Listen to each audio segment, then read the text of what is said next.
തന്റെ പ്രിയപ്പെട്ട ഭർത്താവിനോടൊരു ഭാര്യയൊന്ന് ഇണങ്ങണമെന്ന്, എങ്കിലേ ഒരു ജോഡിയുടെ ഇണകളുടെ ഇണക്കം പൂർണ്ണമാവുകയുള്ളൂ എന്ന് അത് വളരെ പച്ചയ്ക്ക് സിട്ടാവായ റബ്ബിന് പറയാൻ മടിയില്ല. മറ്റു പലർക്കും പേടിയാ. സ്ത്രീ സമത്വം പ്രഖ്യാപിച്ചില്ലെങ്കിൽ സമൂഹത്തിൽ മാന്യത അന്തസ്സ് കിട്ടൂല. ജെൻഡർ ഇക്വാലിറ്റി, ലിംഗസമത്വം എന്നൊക്കെ പ്രസംഗിച്ചാണെന്നാലേ ഉള്ളൂ എടുക്കാനാകാൻ പറ്റുള്ളൂ. വല്ലവന്റെ സാമർത്ഥ്യം സർട്ടിഫിക്കറ്റിന് വേണ്ടിയിട്ട് ആണുങ്ങൾ വർത്താനം പറയോ? അള്ളാന്റെ പരിശുദ്ധ ഖുർആൻ പറയാണ്, ഈ പെണ്ണ് യഥാർത്ഥത്തിൽ ഒരു കുടുംബിനി നല്ല കുടുംബിനിയാകണമെങ്കിൽ അള്ളാഹുവിന്റെ ഹബീബായ നബി സല്ലല്ലാഹു അലൈഹി വസല്ലം നിങ്ങൾ പറയുണ്ടായി, ഭർത്താവിനാണ് എല്ലാ ബാധ്യതയും. ഇസ്ലാമിൽ സമത്വം ഇല്ല കേട്ടോ. ഇസ്ലാമിൽ സമത്വം ഇല്ല എന്ന് പറയുന്നത് എന്തിനാണെന്നറിയാമോ? പെണ്ണിന് മുഴുവൻ ആനുകൂല്യം കൊടുക്കാനാ. സമത്വം ഉണ്ടെന്ന് പറഞ്ഞാൽ എന്താണെന്നറിയാമോ സ്ഥിതി? സമത്വം ഉണ്ടെന്ന് സുപ്രീം കോടതി വരെയാ പറയണത്. സമത്വം ഉണ്ടെന്ന് പറഞ്ഞാൽ ഇന്നത്തെ ചെലവ്, വീട്ടു ചെലവ് പെണ്ണ് നോക്കണം, നാളത്തെ ചെലവ് ഭർത്താവ് നോക്കണം എന്ന് പറഞ്ഞത്, അതല്ലേ സമത്വം? അതുകൊണ്ട് ഇസ്ലാം സമത്വം ഇല്ലെന്ന് പറയുന്നത് പെണ്ണിന് ആനുകൂല്യം കൊടുക്കാനാ. സമത്വം ഉണ്ട് എന്ന് പറയുന്ന ആളുകൾ പറഞ്ഞതനുസരിച്ച് സമത്വത്തിനനുസരിച്ചാണോ ബാധ്യതകൾ? ഏതെങ്കിലും ഭർത്താവ് വിവാഹമോചനം ചെയ്താൽ കോടതികൾ വിധിക്കും ഭർത്താവ് പെണ്ണിന് ചെലവിന് കൊടുക്കണമെന്ന്. ഭർത്താവ് പെണ്ണിന് ചെലവിന് കൊടുക്കണമെന്ന് പറയല്ലേ? പുരുഷന്റെ റോൾ അറിയണം. തന്റെ ഭാര്യയുടെ മുഴുവൻ പരിചരണവും ഭർത്താവ് ഏറ്റെടുക്കണം. 10 പൈസ അവൾക്ക് ചെലവില്ല. എന്നിട്ടും അവൾക്ക് പിതാവിന്റെ സ്വത്ത്, പകുതി സ്വത്ത് അവൾക്ക് അവളുടെ പോക്കറ്റ് മണി പോലെ കൊടുക്കുന്ന പരിശുദ്ധ ഇസ്ലാം. എല്ലാ ചുമതലയും ഭർത്താവിനെ ഏറ്റെടുപ്പിക്കുമ്പോൾ ആ ചുമതലയെല്ലാം അള്ളാഹു പറഞ്ഞിട്ട് ഏറ്റെടുത്ത എന്റെ പ്രിയപ്പെട്ട ഭർത്താവാണ് ഈ കയറി വരുന്നതെന്ന് തിരിച്ചറിഞ്ഞിട്ട് അർരിജാലു ഖവ്വാമൂന അലൻ നിസാഇ, അവനെ കാര്യസ്ഥനാക്കിയത് 2 കാരണം കൊണ്ടാ. ബിമാ ഫളലല്ലാഹു ബഅദഹും അലാ ബഅദ്, അവരിൽ സ്ത്രീകളെക്കാൾ പുരുഷന്മാർക്ക് അല്ലാഹു തആല സൃഷ്ടിപരമായ ചില സവിശേഷതകൾ കൊടുത്തു. ഒന്നാമത്തെ കാരണം അതാ. ആണിന് കാര്യസ്ഥനാകാൻ പൊക്കമുണ്ട്, അതുപോലെ തന്നെ തൂക്കമുണ്ട്, കൂടുതൽ വേഗത്തിൽ ഓടും, കൂടുതൽ വേഗത്തിൽ ചാടും. ഇതൊക്കെ ആണിന് മാത്രം അവകാശപ്പെട്ടതാണ്, അല്ലേ? ഒളിമ്പിക്സിൽ ഇന്ന് വരെ 10 സെക്കൻഡിന്റെ ഉള്ളിൽ 100 മീറ്റർ ഓടിയ ഒരു പെണ്ണും ഭൂമിയിലില്ല. 2.5 മീറ്റർ ഹൈ ജമ്പ് ചാടിയ ഒരു പെണ്ണും ഭൂമിയിലില്ല. ആണുങ്ങളെല്ലാം 10 സെക്കൻഡിനുള്ളിൽ ഓടി തീർത്തവരാണ്, 2.5 മീറ്റർ ഹൈ ജമ്പ് ചാടിയവരുമാണ്. എല്ലാം ഇങ്ങനെ തന്നെ, ഇനിയിപ്പോൾ എല്ലാം വിശദീകരിക്കണില്ല. അതുകൊണ്ട് ബിമാ ഫളലല്ലാഹു ബഅദഹും അലാ ബഅദ്, കാര്യസ്ഥൻ ഓടേണ്ടി വരും, കാര്യസ്ഥന് ചിലപ്പോൾ ചാടേണ്ടി വരും തൻ്റെ ഭാര്യയെ രക്ഷിക്കാൻ. അതുകൊണ്ട് ഓട്ടത്തിലും ചാട്ടത്തിലും കരുത്തിലും ധൈര്യത്തിലും തൻ്റെ ഇടത്തിലും മുന്നിൽ നിൽക്കുന്ന പുരുഷനെ കാര്യസ്ഥനാക്കുക മാത്രമല്ല, ഭാര്യയ്ക്ക് എല്ലാം കൊടുത്തോണം. മുഴുവൻ ബാധ്യതയും ഭർത്താവിന്, എല്ലാ ആനുകൂല്യങ്ങളും ഭാര്യയ്ക്ക്. ഇസ്ലാം അങ്ങനെ ഇസ്ലാം. അല്ലാതെ ഇതിനകത്ത് പങ്കുവെപ്പ് പോലുമില്ല. എത്ര മനോഹരമാണ്, എത്ര സുരക്ഷിതത്വമാണ് പെണ്ണിന് കൊടുത്തത്. അല്ലാഹുവേ, ഈ മതം ഇതിനെയാണല്ലോ വിമർശിക്കുന്നത് ശരീഅത്ത് വിമർശകന്മാർ. ഇവർക്ക് ലോകത്ത് ഇങ്ങനെ ഒന്ന് സങ്കല്പിക്കാൻ 1000 പതിറ്റാണ്ട് തപസ്സിരുന്നാൽ ഇവർക്ക് കഴിയോ ഇങ്ങനെ ഒന്ന് നിർമ്മിക്കാൻ? കല്യാണം കഴിക്കുന്ന സമയത്ത് പെണ്ണിന് അങ്ങോട്ട് മഹർ കൊടുക്കണമെന്ന് ഒരാശയം സങ്കല്പിക്കാൻ പോലും അമേരിക്കൻ ഐക്യനാടുകൾക്ക് ഇന്ന് വരെ കഴിഞ്ഞിട്ടില്ല. യൂറോപ്യൻ നാടുകൾക്ക് ഇന്ന് വരെ കഴിഞ്ഞിട്ടില്ല. ഇന്ത്യ രാജ്യത്ത് ശരീഅത്ത് തിരുത്താൻ ശ്രമിക്കുന്ന പ്രിയപ്പെട്ട നരേന്ദ്രമോദി എന്ന് പറയുന്ന നമ്മുടെ പ്രധാനമന്ത്രിയുടെ പാർട്ടിക്കാരനെ സങ്കല്പിക്കാൻ കഴിഞ്ഞിട്ടില്ല. ഖിയാമത്ത് നാൾ വരെ സങ്കല്പിക്കുക പോലുമില്ല. പെണ്ണിന് അങ്ങോട്ട് മഹർ കൊടുക്കണേ, സ്ത്രീധനം വാങ്ങരുതേ എന്ന് പഠിപ്പിച്ച പരിശുദ്ധ ഖുർആൻ സർവ്വ ബാധ്യതകളും പുരുഷന്റെ തലയിൽ വെച്ച് കെട്ടിയിട്ട് അതിന്റെ കാരണം എന്താണെന്നും കൂടി പറഞ്ഞിട്ട് പെണ്ണിനോട് പറയുകയാണ്, ഫസ്സാലിഹാത്ത്, ഇങ്ങനെ തന്റെ ജീവിതത്തിന് വേണ്ടി സർവസ്വവും തരുന്ന, സർവ്വ ഏർപ്പാടുകളും ഒരുക്കി തരുന്ന തന്റെ ഭർത്താവിന് ഇണങ്ങുന്ന ഭാര്യ ആരാണെന്നറിയാമോ? ഇണങ്ങുന്ന ഇണ ആരാണെന്നറിയാമോ? സാലിഹാത്ത് എന്ന് പറഞ്ഞാൽ എന്താ? ഇണങ്ങിയത്, ചേർന്നത്, അനുയോജ്യമായത്, സ്യൂട്ടബിൾ ആയത്. സലുഹ എന്ന് പറഞ്ഞാൽ എന്താ? സ്യൂട്ടബിൾ ആയി എന്നാണ്. അതുകൊണ്ട് സാലിഹത്തായ പെണ്ണ എന്ന് പറയുമ്പോൾ നമ്മളെല്ലാം വിചാരിച്ചിരിക്കുന്ന വലിയ നിസ്കാരക്കാരി എന്നാ, ഒത്തിരി അജീത പെണ്ണെന്നാ. ഒന്നുമല്ല. സാലിഹാത്ത് ഭർത്താവിന് ചേർന്ന ഇണങ്ങിയ പെണ്ണ് എന്നാണ്. ഫസ്സാലിഹാത്ത് ആരെന്നറിയോ? ഖാനിത്താത്തുൻ ഹാഫിളാത്തുൽ ഗൈബി ബിമാ ഹഫിളല്ലാഹ്, അവൾ ആരാധനാ നിമഗ്നയായ പെണ്ണാണ്. പകല് പോയി പാടത്ത് പണിയെടുക്കേണ്ടതില്ലല്ലോ, പാറക്കെട്ടിനോട് മല്ലടിക്കേണ്ടതില്ലല്ലോ. രാവിലെ തന്നെ ഭർത്താവ് ഇറങ്ങിത്തിരിക്കുന്നതിന് മുമ്പേ തന്നെ പൊതിച്ചോറും കെട്ടി വണ്ടിയിൽ കയറിയിട്ട് ആ കമ്പിയിൽ തൂങ്ങി നിന്നുകൊണ്ട് ഏതെങ്കിലും ഓഫീസിന്റെ 10 റൂമിന്റെ ഉള്ളിൽ, ഏതെങ്കിലും ഓഫീസിന്റെ ഒരു ബോസിന്റെ കീഴിൽ പോയി 4 മണി വരെ ഏതെങ്കിലും അടച്ചിട്ട മുറിയിൽ പോയി ഒരടിമയെ പോലെ വിടുപണി ചെയ്യേണ്ടതില്ലല്ലോ. ആ ജോലിയെല്ലാം എനിക്ക് ഒഴിവാക്കി തന്നത് അല്ലാഹു ആണല്ലോ. അതുകൊണ്ട് ഖാശിയാത്തു ഖാനിതാത്ത്. ഈ ബാധ്യതകളെല്ലാം എൻ്റെ ഭർത്താവിലൂടെ ഏൽപ്പിച്ചുകൊണ്ട് ഈ ഉത്തരവാദിത്വങ്ങളെല്ലാം എനിക്ക് ഒഴിവാക്കി തന്ന എൻ്റെ പ്രിയ എൻ്റെ അള്ളാഹുവിന് ആരാധന ചെയ്യാൻ ഞാൻ ബാധ്യസ്ഥതയാണെന്ന് തിരിച്ചറിയുന്ന പെണ്ണേതോ ആ പെണ്ണാണ് നല്ല പെണ്ണെന്ന് പരിശുദ്ധ ഖുർആൻ. ആ പെണ്ണ നല്ല പെണ്ണ്. അങ്ങനെ ഒരു ബോധം പെണ്ണിനുണ്ടാകുമ്പോഴേ ഉള്ളൂ അവള് നല്ല പെണ്ണാവുള്ളൂ. ഖാനിതാത്തുൻ പോരാ, ഹാഫിളാത്തുൽ ലിൽ ഗൈബി ബിമാ ഹഫിളല്ലാഹ്. അല്ലാഹ് അവൾക്ക് കൊടുത്ത കാവലിന്റെ പേരിൽ അവളെ ഏൽപ്പിച്ചത് അവളും കാക്കുന്നു. അല്ലാഹ് പറയാണ്, കുടുംബത്തിൽ സന്തോഷം ഉണ്ടാകണമെങ്കിൽ, കുടുംബത്തിൽ അച്ചടക്കം ഉണ്ടാകണമെങ്കിൽ പെണ്ണിന് ഇണക്കമുണ്ടാകണം. പെണ്ണിന് ഇണക്കമുണ്ടാകാൻ എന്താ വേണ്ടത്? പെണ്ണിന്റെ പണി ആണിന്റെ പണി. വീട് നോക്കൽ പെണ്ണിന് അവകാശപ്പെട്ടതാ. അപ്പൊ ആളുകൾ ചോദിക്കും, പെണ്ണിനെ വീട്ടിലെ അടുക്കള പുഴുവാക്കാണോ? അടുക്കളയിലെ പുഴുവൊന്നും ആകണ്ട. അടുക്കളയിലെ പുഴുവൊന്നും ആകണ്ട. ഭർത്താവ് നിനക്ക് ചെലവിന് തരാൻ വേണ്ടി പുറത്തു പോയി അധ്വാനിക്കുകയാണ്. അവൻ അല്ലാഹു പരിശുദ്ധ ഇസ്ലാം ബാധ്യതകളാണ് വെച്ചിട്ടുള്ളത്. അർരിജാലു ഖവ്വാമൂന അലൻ നിസാ. പുരുഷന്മാർ സ്ത്രീകളുടെ കാര്യസ്ഥരാക്കിയിട്ടുണ്ടല്ലാ. കാര്യസ്ഥര എന്ന് പറഞ്ഞാൽ എന്താ എൻ്റെ അർത്ഥം? അവന് വലിയ പദവി കൊടുത്ത് ബഹുമാനിച്ചു എന്നല്ല, നിന്റെ മുഴുവൻ കാര്യങ്ങളും നോക്കി നടത്തേണ്ട ജോലി ഭർത്താവിനെ പരിശുദ്ധ ഇസ്ലാം ഏൽപ്പിച്ചിട്ടുണ്ട്. ഒരു പെണ്ണൊരു പണിയും ചെയ്യണ്ട. അവൾക്ക് വീടുണ്ടാക്കി കൊടുക്കേണ്ടത് ഭർത്താവാ, അവൾക്ക് ഭക്ഷണം കൊടുക്കേണ്ടത് ഭർത്താവാ, അവൾക്ക് വർഷത്തിൽ മിനിമം 2 ജോഡി പുതുവസ്ത്രം കൊടുക്കേണ്ടത് ഭർത്താവാണ്. അവളെ കല്യാണം കഴിക്കുന്ന സമയത്ത് മഹർ സ്വന്തം അധ്വാനിച്ച പണത്തിൽ നിന്ന് മഹർ ഉണ്ടാക്കി കൊടുക്കേണ്ടത് ഭർത്താവാ. അതുകൊണ്ട് ഭർത്താവ് കാര്യസ്ഥനാണെന്ന് പരിശുദ്ധ ഖുർആൻ. അത് അംഗീകരിക്കാൻ വകവെച്ചു കൊടുക്കാൻ തയ്യാറല്ല. അങ്ങനെ ഭർത്താവ് ഞങ്ങളെ ഭരിക്കൊന്നും വേണ്ട, ഞങ്ങളിപ്പോൾ പുതിയ കാലത്തിന്റെ പെണ്ണുങ്ങളാന്ന് പറഞ്ഞാൽ ഒരു കുടുംബ ജീവിതത്തിന്റെ ഭദ്രത ഇണയുടെ ഇണക്കത്തിലാണ് എന്ന് പരിശുദ്ധ ഇസ്ലാം നമ്മെ ബോധ്യപ്പെടുത്തി തരുന്നുണ്ട്. ഇണങ്ങിയില്ല എങ്കിൽ ഇണയാവുകയില്ല, ഇണക്കമില്ല എങ്കിൽ കുടുംബം ഭദ്രമാവുകയില്ല. അതുകൊണ്ട് ഇണക്കമാണ് പരിശുദ്ധ ഇസ്ലാം. ലോകത്തൊരു മതവും ഒരു പ്രത്യയശാസ്ത്രവും പറയുന്നതിൽ നിന്ന് വ്യത്യസ്തമായി ഇസ്ലാം മാത്രമാണ് ഒരു കുടുംബത്തിന്റെ അസ്ഥിവാരമിടുന്ന ഭാര്യയും ഭർത്താവല്ല ദമ്പതികളെ സംബന്ധിച്ച് ഇസ്ലാം മാത്രമാണ് ഇണ എന്ന് പറയാ. ഇണയെന്നേ അല്ല പറയുള്ളൂ. വേറെ എവിടെയും നമുക്ക് മലയാള ഭാഷയിൽ നമ്മൾ ഉപയോഗിക്കുന്ന പദമുണ്ടല്ലോ, ഭാര്യയും ഭർത്താവും എന്ന് പറയുന്ന ഈ പദപ്രയോഗം നമുക്ക് ഖുർആനിൽ മാത്രം ഇസ്ലാമിൽ കാണാൻ പറ്റൂല. അള്ളാഹ് പറയുന്നത് എന്താണെന്നറിയാവോ? ഭാര്യയും ഭർത്താവും ഇല്ലാത്ത കുടുംബമാണ് കുടുംബം എന്നാണ്. വളരെ പ്രധാനമായിട്ട് മനസ്സിലാക്കിയോ. ഭാര്യയും ഭർത്താവും ഇല്ലാതാകുമ്പോഴേ കുടുംബമാവുള്ളൂ. നമ്മുടെ ജീവിതത്തിൽ കുടുംബത്തിന്റെ താളപ്പിഴകളുടെ പ്രധാനപ്പെട്ട കാരണം എന്താണെന്നറിയാമോ?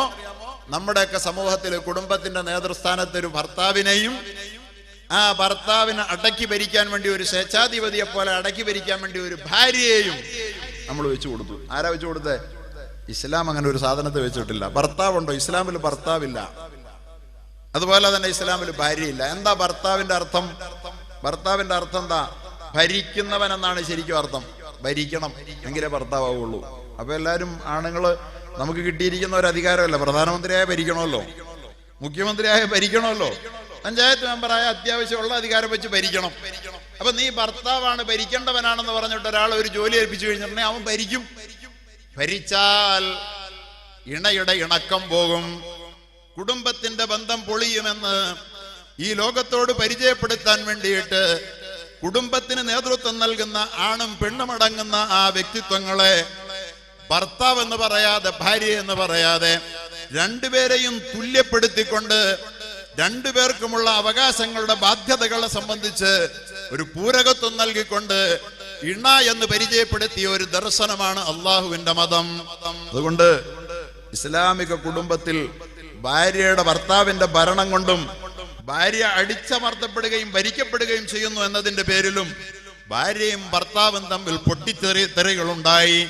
അങ്ങനെ ഒരു കുടുംബ ബന്ധം തകർന്നു പോയാൽ അവൻ കുടുംബം എന്തെന്നറിയാത്ത ഖുർആൻ എന്തെന്നറിയാത്ത മുസ്ലിമാണ്. ഖുർആൻ അറിയുന്ന ഒരു മുസ്ലിം ഭരിക്കൂല. ഭാര്യയും ഭർത്താവും ഇല്ല ഇസ്ലാമിൽ. പിന്നെന്താ ഉള്ളത്? അസ്വാജ് വഖലഖ മിൻഹാ സൗജഹാ. ആദം എന്ന മനുഷ്യന്റെ ശരീരത്തിൽ നിന്ന് തന്നെ അല്ലാഹു തആല അവന്റെ ഇണയെ പടച്ചു കൊടുത്തു. അതുകൊണ്ടാണ് ഈ ആകർഷണം വന്നത്. കുടുംബ ബന്ധം എവിടെയാണ് നിലനിൽക്കുന്നത്? അതിലെ കുടുംബ ബന്ധത്തിന്റെ അടിത്തറ ഇടുന്ന രണ്ട് അടിസ്ഥാന ശിലകളായ ആൺ പെൺ ബന്ധത്തിൽ അവർക്കിടയിൽ ഉണ്ടാകുന്ന ആകർഷണത്തിന്റെ ഇണക്കം എന്നതാണ് കുടുംബത്തിന്റെ ഭദ്രത. എന്നിട്ട് അല്ലാഹു തആല പറഞ്ഞെന്തെന്നറിയാമോ? നിങ്ങൾ ഇണകളായിരിക്കണം. കുടുംബത്തിൽ സന്തോഷം വരണം. നമ്മുടെ മക്കൾ നമ്മളെ അനുസരിക്കണമെങ്കിൽ ഭാര്യയും ഭർത്താവും തമ്മിൽ ഇണകളായി ജീവിക്കണം. ഭാര്യയും ഭർത്താവും എന്ന് നമ്മൾ നാടൻ ഭാഷ അനുസരിച്ച് പറയാണ്. ഭാര്യയും ഭർത്താവുമായിട്ട് ദമ്പതികൾ ജീവിച്ചാൽ മക്കൾക്കിടയിൽ അരാജകത്വം ഉണ്ടാകും, അനുസരണക്കേടുണ്ടാകും. ഭാര്യ ഭർത്താവിനെയും ഭർത്താവ് ഭാര്യയും അനുസരിക്കാത്ത ഒരു സ്ഥിതി കുടുംബത്തിലുണ്ടായാൽ അവരോട് ആരും പറഞ്ഞു കൊടുക്കണ്ട, അതിന് വടിയൊന്നും എടുക്കണ്ട, അതിന് പ്രത്യേകിച്ച് ഉപദേശങ്ങളൊന്നും കൊടുക്കണ്ട. അത് മക്കൾക്ക് നൽകുന്ന മെസ്സേജ് എന്താണെന്നറിയാമോ? അനുസരണം എന്ന് പറയുന്നത് ഒരു എടുക്കാച്ചരക്ക, അംഗീകാരം എന്ന് പറയുന്നത് വേണ്ടാത്തതാണെന്ന് തൻ്റെ മക്കളുടെ മനസ്സിൽ ശിലയിൽ കൊത്തിയതുപോലെ, കരിങ്കല്ലിൽ കൊത്തിയതുപോലെ പതിയും. അതുകൊണ്ട് ആദ്യമായി ഒരു കുടുംബത്തിൽ ഉണ്ടാകേണ്ടത് ഇണയുടെ ഇണക്കമാണെന്ന് പരിശുദ്ധ ഖുർആൻ. അതുകൊണ്ടാണ് പ്രപഞ്ചം മുഴുവൻ നിലനിൽക്കുന്നതെന്ന് സൂറത്ത് യാസീൻ വളരെ മനോഹരമായി ഇത് പറയുന്നുണ്ട്. നമ്മൾ പഠിക്കണം. അല്ലാഹ് പറയുകയാണ്, ഇണകളായി നിങ്ങളെ പടച്ച തമ്പുരാന്റെ ഈ ലോകത്തെ പ്രപഞ്ച വിസ്മയങ്ങളിൽപ്പെട്ട അത്ഭുതമാണ്. വമിൻ ആയാതിഹി അൻ ഖലഖ ലക്കും മിൻ അൻഫുസിക്കും അസ്വാജാ ലിതസ്കുനൂ ഇലൈഹാ വമിൻ ആയാതിഹി, അല്ലാഹുവിന്റെ ഈ ഭൗമ പ്രപഞ്ചത്തിലെ അനുപമമായ അനവധി ദൃഷ്ടാന്തങ്ങളിൽ ഏറ്റവും വലിയ ഒരു ദൃഷ്ടാന്തമാണ് വമിൻ ആയാതിഹി അൻ ഖലഖ ലക്കും മിൻ അൻഫുസിക്കും അസ്വാജാ, നിങ്ങളുടെ ശരീരത്തിൽ നിന്ന് തന്നെ അല്ലാഹു നിങ്ങൾക്ക് ഇണകളെ തന്നു എന്നുള്ളത് അല്ലാഹുവിന്റെ ഈ പ്രപഞ്ചത്തിലെ ഏറ്റവും വലിയൊരു ദൃഷ്ടാന്തമാണ്. ചുമ്മാ പോയി വീട്ടിൽ പോയിരുന്നിട്ട് ആലോചിച്ച് എങ്ങനെ അല്ലാഹു ഇണകളെ തന്നു എന്നുള്ളതൊരു വലിയ ദൃഷ്ടാന്തമാണ്. നമ്മളൊന്നും ചിന്തിക്കാറില്ല. അതൊക്കെ എല്ലായിടത്തും ഉള്ളതല്ലേ, എല്ലാവർക്കും ഉള്ളതാണല്ലോ. അതുകൊണ്ട് അതിനെക്കുറിച്ച് പ്രത്യേകിച്ച് ആലോചിക്കാനൊന്നുമില്ല. പക്ഷെ അല്ലാഹ് പറയുന്നു, ചിന്തിക്കേണ്ട ദൃഷ്ടാന്തമാണ്. ഒമിൻ ആയാതിഹി, അല്ലാഹുവിന്റെ അനുപമമായ ദൃഷ്ടാന്തങ്ങളിൽപ്പെട്ടതാണ്. അൻ ഖലഖ ലക്കും മിൻ അൻഫുസിക്കും അസ്വാജാ, നിങ്ങളുടെ ശരീരത്തിൽ നിന്ന് തന്നെ നിങ്ങൾക്ക് അല്ലാഹു തആല ജോഡി ഉണ്ടാക്കി തന്നു, ഇണകളെ സൃഷ്ടിച്ചു തന്നു എന്നുള്ളത് എന്തിനാ? ലിതസ്കുനു ഇലൈഹാ, നിങ്ങൾ ആ ഭാര്യയിലേക്ക് കയറി ചെന്നുകൊണ്ട് മനസ്സിന്റെ സമാധാനം അനുഭവിക്കാൻ. പകലന്തിയോളം പാടത്ത് പണിയെടുക്കുന്ന, പകലന്തിയോളം പാറക്കെട്ടിനോട് മല്ലടിക്കുന്ന, അങ്ങകല മരുഭൂമിയിൽ പോയി കിടന്നുകൊണ്ട് മരുക്കാറ്റിനോടും മരുച്ചൂടിനോടും മല്ലടിച്ചു കൊണ്ടിരിക്കുന്ന ഒരു ചെറുപ്പക്കാരൻ ആ പ്രയാസങ്ങളും ദുരിതങ്ങളും ഒക്കെ ഏറ്റുവാങ്ങുമ്പോൾ അവന്റെ ജീവിതത്തെ പിടിച്ചു നിർത്തുന്നതെന്നറിയോ? ലിതസ്കുനു ഇലൈഹാ, തനിക്ക് താങ്ങായി തുണയായി തനിക്ക് പ്രാർത്ഥനകളുമായി തൻ്റെ ജീവിതത്തിന് ഒത്തയാശയായി തൻ്റെ മക്കൾക്ക് മാനേജറായി തൻ്റെ മക്കൾക്ക് ആശ്വാസമായി തൻ്റെ വീട്ടിലൊരു ഭാര്യയുണ്ട് എന്ന തിരിച്ചറിവാണ് ഓരോ പുരുഷനെയും തൻ്റെ ഭാര്യയുമായി മാനസികമായി അടുപ്പിക്കുന്നതെന്ന് പരിശുദ്ധ ഖുർആൻ. അതെ, ഒരു ഭാര്യയിൽ നിന്ന് ഒരു ഭർത്താവിനുണ്ടാകുന്ന സ്നേഹം പ്രധാനമായിട്ട് എന്താ? ലിതസ്കുനയിലെ മനസമാധാനം കിട്ടണം, മനസമാധാനം കിട്ടണം. ലിതസ്കുനു, ഭാര്യയ്ക്ക് ഭർത്താവിന് ഭാര്യയിൽ നിന്ന് സമാധാനം കിട്ടണം. സ്വാഭാവികമായിട്ടും തിരിച്ചും കിട്ടണമല്ലോ. പക്ഷേ അസമാധാനവും അസ്വസ്ഥതയും ഏറ്റവും കൂടുതൽ പുറത്തനുഭവിക്കുന്നത് പലപ്പോഴും പുരുഷനായതുകൊണ്ട് അല്ലാഹ് പറഞ്ഞതിൽ തസ്കുനു, ആ പുരുഷന്മാർ മനസമാധാനം തേടി വരാൻ ഇലൈഹാ, ആ പെണ്ണുങ്ങളുള്ള ഭവനത്തിലേക്ക്. പെണ്ണ് പാർക്കുന്ന ഭവനം, പെണ്ണ് പാർക്കുന്നിടം മസ്കൻ എന്ന് അല്ലാഹു തആല പറഞ്ഞത്. സുക്കൂൻ സമാധാനമാണ്. സുക്കൂൻ തരുന്നവൾ മുസ്കിനയാണ്, അവൾ പാർക്കുന്നിടം മസ്കനാണ്. പെണ്ണ് എവിടെ പാർക്കുന്നോ അവിടെയാണ് സമാധാനത്തിന്റെ ഭവനം. ശാന്തി നികേതനം എന്നാണ് വീടിന് പരിശുദ്ധ ഖുർആന്റെ ഭാഷ. ഖുർആൻ വീടിനെ വിളിക്കുന്ന തന്നെ മസ്കൻ എന്നാണ്, ശാന്തി നികേതനം. ചിലയിടങ്ങളിലൊക്കെ ശാന്തി നികേതനം എന്ന് എഴുതി വെച്ചിരിക്കുന്നതാണോ? സത്യത്തിൽ വീടിന്റെ ശരിയായ പരിഭാഷ ഏതാണ്? ഒരു വീട് ശാന്തിയുടെ നികേതനമാകണം. എങ്ങനെ? ഭാര്യയ്ക്ക് ഭർത്താവ് ഇണയാകണം, തുണയാകണം. ആരും ആരെയും തോൽപ്പിക്കരുത്. തോൽപ്പിക്കണമെന്ന് ഒരു ചിന്ത ഭർത്താവിന്റെ മനസ്സിൽ ഒരു നിമിഷം കയറി വന്നാൽ പൊട്ടിപ്പോയി, തകർന്നുപോയി. ഒരിക്കലും കുടുംബത്തിൽ സമാധാനം വരൂല. അതുകൊണ്ട് അല്ലാഹുവിന്റെ റസൂൽ പറഞ്ഞു, അസ്വാജാണ് ലിതസ്കുനു ഇലൈഹാ വജഅല ബൈനകും മവദ്ദതൻ വറഹ്മാ, അവനാണ് നിങ്ങൾക്കിടയിൽ സ്നേഹവും അനുരാഗവും തന്നത്. നിങ്ങളുടെ ബോഡിയുടെ ഘടന ആകർഷണീയമാണ്. പുരുഷന് ഭാര്യയോട്, അതുപോലെ തന്നെ ഭാര്യയ്ക്ക് ഭർത്താവിനോട് പരസ്പരം ആകർഷിക്കാൻ പറ്റിയ ശരീരഘടനയുണ്ട്. അതുകൊണ്ടാണ് ആകർഷിക്കുന്നത് എന്ന് നിങ്ങൾ കരുതിയെങ്കിൽ തെറ്റിപ്പോയി. ശരീരം അങ്ങനെ ആയതുകൊണ്ട് നിങ്ങൾ അന്യോന്യം അടുക്കണമെന്നില്ലല്ലോ. പിന്നെ എന്താണ്? നിങ്ങൾക്ക് ആകർഷിക്കാനുള്ള ഒരു വികാരം തന്നതാരാണ്?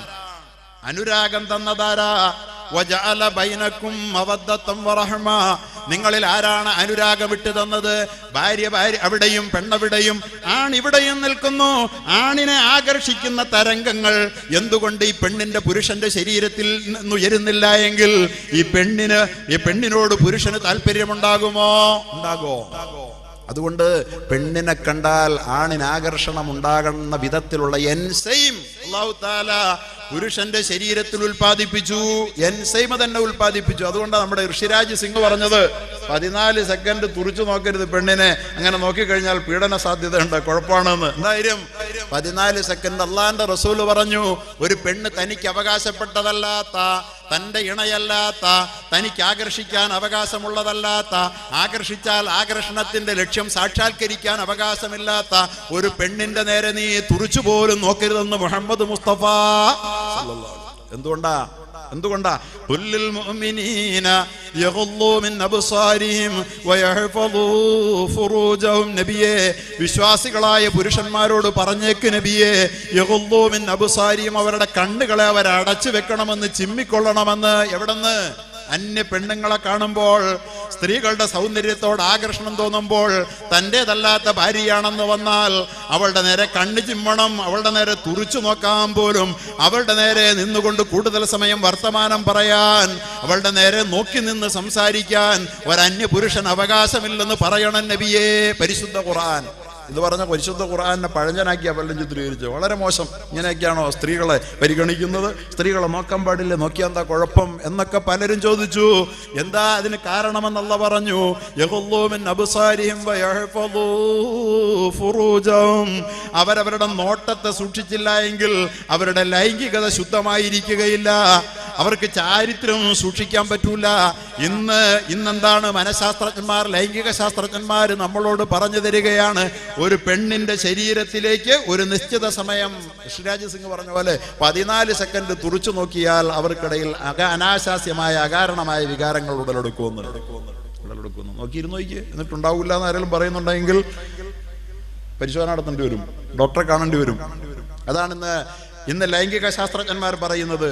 അതുകൊണ്ട് എന്തെല്ലാം പരിഷ്കാരം കൈകോർത്ത് പിടിച്ചുകൊണ്ട് അന്യ സ്ത്രീകളുമായി കൈകോർത്ത് പിടിച്ചുകൊണ്ട് ബീച്ചിലും പാർക്കിലും ഒക്കെ തന്റെ മക്കൾ പോയിരിക്കുമ്പോ, കോളേജ് പഠനത്തിന്റെ ന്യായം പറഞ്ഞുകൊണ്ട് മക്കൾ അത്തരം പരിപാടികൾക്ക് പോകുമ്പോൾ അതൊക്കെ ആധുനിക ലിബറലിസത്തിന്റെ ഭാഗമാണെന്ന് പറഞ്ഞ് അതിന്റെ നേരെ കണ്ണടച്ച പ്രിയപ്പെട്ടവരെ, ഈ പെണ്ണിനും കള്ളിനും നമ്മുടെ പുതിയ തലമുറ അടിമപ്പെട്ടു പോകുന്നെങ്കിൽ അത് അള്ളാഹുവിന്റെ ആയാത്തുകളെ അവഗണിച്ചത് കൊണ്ടാണ്. അള്ളാഹുവാണ് നിങ്ങൾക്ക് അനുരാഗം തന്നത്. വജഅല ബൈനകും മവദ്ദതൻ വറഹ്മ ഇന്ന ഫീ ദാലിക ലആയാതിൻ ലിഖൗമി യതഫക്കറൂൻ. ആയത്താണെന്ന് പറഞ്ഞാൽ തന്നെ ചിന്തിക്കണമെന്ന അതിന്റെ അർത്ഥം. പക്ഷെ അത് പറഞ്ഞു നിർത്താതെ അല്ലാഹു പറയാ, ഇന്ന ഫീ ദാലിക ലആയാതിൻ ലിഖൗമിൻ യതഫക്കറൂൻ. ചിന്തിക്കുന്ന ജനതയ്ക്ക് ഒരുപാട് പഠിക്കാനുണ്ട് ഇതില്. ചിന്തിക്കുന്ന ജനത ഇപ്പൊ പഠിച്ചു തുടങ്ങിയിരിക്കുക. ഇപ്പൊ പറയാ 14 സെക്കൻഡ് അങ്ങനെ നോക്കി നിൽക്കുന്ന പുരുഷന്റെ ശരീരത്തിൽ ഒരു പ്രത്യേക തരത്തിലുള്ള ഒരു എൻസൈം അവന്റെ ശരീരത്തിൽ ഊറി വരുന്നുണ്ട് എന്ന്. ആ ഊറി വരുന്ന സാധനം അത് അവന്റെ ശരീരത്തിൽ അങ്ങോട്ട് പടർന്നു കഴിഞ്ഞാൽ അവന് പിന്നെ ആ പെണ്ണിനെ പിന്നെയും കാണണമെന്ന് തോന്നും. അതുകൊണ്ടാണ് റസൂലുള്ളാഹി പറഞ്ഞത്, യാ അലി ലാ തുത്ബിഇൻ നളറതൻ നളറ. ഒരു പെണ്ണിനെ നീ ഒന്ന് നോക്കിയാൽ രണ്ടാമതും നോക്കരുതേ മോനെ. ഒരു പെണ്ണിനെ നീ ഒന്ന് നോക്കിയാൽ രണ്ടാമതും നോക്കരുതേ എന്ന്. കണ്ട, ആവർത്തിച്ച് നോക്കരുതേ എന്നാ പറഞ്ഞതിന്റെ അർത്ഥം. ഫോളോ ചെയ്യരുതേ, നോട്ടത്തെ നീ ഫോളോ ചെയ്യരുതേ. ലാ തുത്ബിഇൻ നളറതൻ നളറ ഫഇന്ന ലകൽ ഉലാ വലൈസത് ലകൽ ആഖിറ. ഒന്നാമത്തെ നോട്ടം നിനക്ക് അനുവാദമുണ്ട്. ഒരു മനുഷ്യൻ കടന്നു പോകുമ്പോഴത്തേന് ആരാന്നറിയാൻ വേണ്ടിയിട്ട് ഒരു നോട്ടം നോക്കാം. പക്ഷേ വലൈസത് ലകൽ ആഖിറ, രണ്ടാമത്തെ നോട്ടത്തിന് നിനക്ക് അവകാശമില്ലെന്ന് പരിശുദ്ധ നബി മുഹമ്മദ് മുസ്തഫ. ഇതാ നമ്മൾ ആദ്യം പഠിക്കണ്ടേ. കുടുംബജീവിതം ഭദ്രമാകാൻ ആദ്യം വേണ്ടത് ഒരു പുരുഷൻ തൻ്റെ ഭാര്യയല്ലാത്ത ഒരു പെണ്ണിന്റെ നേരെ താല്പര്യത്തോടു കൂടി നോക്കൂല എന്നുള്ളതാണ്. ഒന്ന് നോക്കിപ്പോയാൽ നോക്കി, രണ്ടാമത് നോക്കൂല, ഒന്ന് നോക്കി അത് ആവർത്തിച്ച് നോക്കൂല എന്ന് തീരുമാനിക്കാൻ എത്ര പേർക്ക് കഴിയും? അത്രയും തീരുമാനിച്ചാൽ കുടുംബത്തിൽ സന്തോഷം ഉണ്ടാവും. അത്രയും തീരുമാനിച്ച കുടുംബത്തിൽ സന്തോഷമാണ്. അന്യ പെണ്ണിനെ നോക്കി ആസ്വദിച്ചിട്ട് വീട്ടിൽ കയറി പോയി കഴിഞ്ഞാൽ ആരും പറയണ്ട പൊട്ടിത്തെറി ഉറപ്പാ. അതിൻ്റെ തിരിച്ചടി അല്ലാഹു കുടുംബത്തിലെ വയ്ക്കുക. അതിൻ്റെ തിരിച്ചടി എവിടെ വയ്ക്കുക? കുടുംബത്തിൽ വയ്ക്കുക. കുടുംബത്തിലുണ്ടാകുന്ന പടലപ്പിണക്കങ്ങളുടെയും ഭാര്യാഭർത്തൃ ബന്ധത്തിലുണ്ടാകുന്ന വിള്ളലുകളുടെയും മൂല കാരണം ആകർഷണം തന്ന അള്ളാഹ് ആകർഷണത്തെ എവിടെ ഉപയോഗിച്ചുകൂടാ, എവിടെ അത് ഉപയോഗിക്കരുതെന്ന് പറഞ്ഞോ? തന്ന അള്ളാഹ് പറഞ്ഞത് കേൾക്കാത്തതാണ്. തന്നവൻ പറഞ്ഞത് കേൾക്കണ്ടേ? അല്ല പറഞ്ഞു നോക്കരുതെന്ന് പറഞ്ഞാൽ നോക്കരുത്. അല്ല തന്ന അത്ഭുതകരമായ ആകർഷണം കൊണ്ട് കുടുംബ ബന്ധത്തെ ഊട്ടിയുറപ്പിക്കാൻ വേണ്ടി അല്ല തന്നിരിക്കുകയാണ്. നിന്റെ കുടുംബ ബന്ധം ഊട്ടിയുറപ്പിക്കാൻ നിനക്ക് വേണ്ടി തന്നത് ആരാണോ അവരെ മാത്രം നീ നോക്കി ആകർഷണം ഉറപ്പിക്കുക. നിനക്ക് നോക്കി ആകർഷിക്കാൻ പറ്റാത്ത, നിന്റെ കുടുംബത്തിന്റെ ഭാഗമാകാൻ അവകാശമില്ലാത്ത പെണ്ണിനെ നീ നോക്കി ആകർഷിക്കരുത് എന്ന് പരിശുദ്ധ ഖുർആൻ. അത് ശാസ്ത്രീയമാണ്. അത് ഇന്ന് ആണുങ്ങൾ പറഞ്ഞു തരുന്നുണ്ട്. പൊട്ടന്മാരാണ് ഇപ്പൊ നിഷേധിക്കുള്ളൂ, അല്ലെങ്കിൽ ഞരമ്പ് രോഗികൾ, ഇത് നോക്കാതെയും കാണാതെയും ഇരിക്കാൻ പറ്റാത്ത ആളുകൾ. അതുകൊണ്ട് വേണ്ട. TV ദൃശ്യമാധ്യമങ്ങളുടെ മുമ്പിൽ പോയി പരസ്ത്രീകളുടെ സൗന്ദര്യം കണ്ട് നിരന്തരമായി ആസ്വദിക്കുന്ന പ്രിയപ്പെട്ട മനുഷ്യ, നിന്റെ കണ്ണുകൊണ്ട് നീ കാണുന്ന കാഴ്ച കൊണ്ട് നിന്റെ ഈമാൻ ദുർബലമാവുകയാണ്. അങ്ങനെ ദുർബലമാകുന്ന ഈമാന്റെ വക്താവിനോട് പിന്നെ ദീൻ പറഞ്ഞു കൊടുത്താൽ കള്ളു കുടിക്കരുതെന്ന് പറഞ്ഞാൽ മനസ്സിലാവൂല, വ്യഭിചരിക്കരുതെന്ന് പറഞ്ഞാൽ മനസ്സിലാകൂല, അവന്റെ തലേ കയറൂല. കാരണം അത് കേറാത്ത വിധത്തിൽ വീണ്ടും ആ പെണ്ണിനെ കാണാനുള്ള കൊതി അവന്റെ മനസ്സിൽ സൃഷ്ടിക്കാൻ ആവശ്യമായ എൻസൈം അവന്റെ ശരീരത്തിൽ ഉൽപ്പാദിപ്പിക്കപ്പെട്ട് കിടക്കുക. അവന്റെ ശരീരത്തിൽ അതിന്റെ എൻസൈം കിടക്കുക. രണ്ടാമത് വീണ്ടും കാണണമെന്ന് ആഗ്രഹം വരും. വീണ്ടും കണ്ടത് ശരിയാണെങ്കിൽ നിരന്തരം കാണണമെന്ന് ആഗ്രഹം വരിക. കാരണം വീണ്ടും അതിന്റെ എൻസൈം ഉൽപ്പാദിപ്പിക്കപ്പെടുക. അവസാനം നിശ്ചിതമായും കൃത്യമായും ഇന്ന സമയത്ത് കാണണമെന്ന കാര്യത്തിൽ അന്യോന്യം ഒരു ധാരണയാകും. അങ്ങനെ കണ്ട് അവസാനം ഇന്നൊരു ദിവസം അവനെ കണ്ടില്ലെങ്കിൽ ഞാനില്ല, അവളെ കണ്ടില്ലെങ്കിൽ ഇവനില്ല, ഇവനെ കണ്ടില്ലെങ്കിൽ അവനില്ല എന്ന വിധത്തിലേക്ക് നിരന്തരമായ ഒരു കാഴ്ച ഈ ആണിനെയും പെണ്ണിനെയും കൊടിയ അപരാധത്തിലേക്ക് കൊണ്ടെത്തിക്കും. അങ്ങനെ ആയിക്കഴിഞ്ഞാൽ പിന്നെ അവളുടെ ഭർത്താവിനെ അവൾ മറക്കും, അവളുടെ ഭാര്യയെ അവൻ മറക്കുമെന്ന് പരിശുദ്ധ നബി മുഹമ്മദ് മുസ്തഫ പറഞ്ഞതിന്റെ അർത്ഥം അതാണ്. അപ്പൊ അതുകൊണ്ട് കുടുംബ ജീവിതത്തിൽ അല്ലാഹു തആല അത് വിളക്കി ചേർക്കാൻ വേണ്ടി തന്ന ഏറ്റവും വലിയ അത്ഭുതമാണ് ദമ്പതികൾക്കിടയിലുള്ള ആകർഷണം. ആ ആകർഷണം കൊണ്ട് അല്ലാഹു തആല പ്രപഞ്ചത്തെ പിടിച്ചു നിർത്തിയിരിക്കുകയാണ്. അത് പരിശുദ്ധ സൂറത്ത് യാസീനിൽ അല്ലാഹു പറയാ, സുബ്ഹാനല്ലദീ ഖലഖൽ അസ്വാജ കുല്ലഹാ മിമ്മാ തുംബിത്തുൽ അർളു വമിൻ അൻഫുസിഹിം വമിമ്മാ ലാ യഅലമൂൻ. സുബ്ഹാനല്ലദീ, അല്ലാഹു സുബ്ഹാനല്ലദീ പറയുന്നത് ഭയങ്കര അത്ഭുതം പറയുന്നിടത്ത് മാത്രമേ ഉള്ളൂ സുബ്ഹാനല്ലദീ പറയാറുള്ളൂ, അല്ലാത്ത സുബ്ഹാനല്ലദീ പറയാറില്ല. സുബ്ഹാനല്ലദീ അസ്റാ ബിഅബ്ദിഹി ലൈലാ, ആകാശത്തിലേക്ക് തന്റെ അടിമയെയും കൊണ്ട് രാത്രിയിൽ സഞ്ചരിച്ച അല്ലാഹു സുബ്ഹാൻ. ഇങ്ങനത്തെ വലിയ ഇസ്രായേൽ ആകാശയാത്ര, സപ്തവാനങ്ങളുടെ സീമകൾ,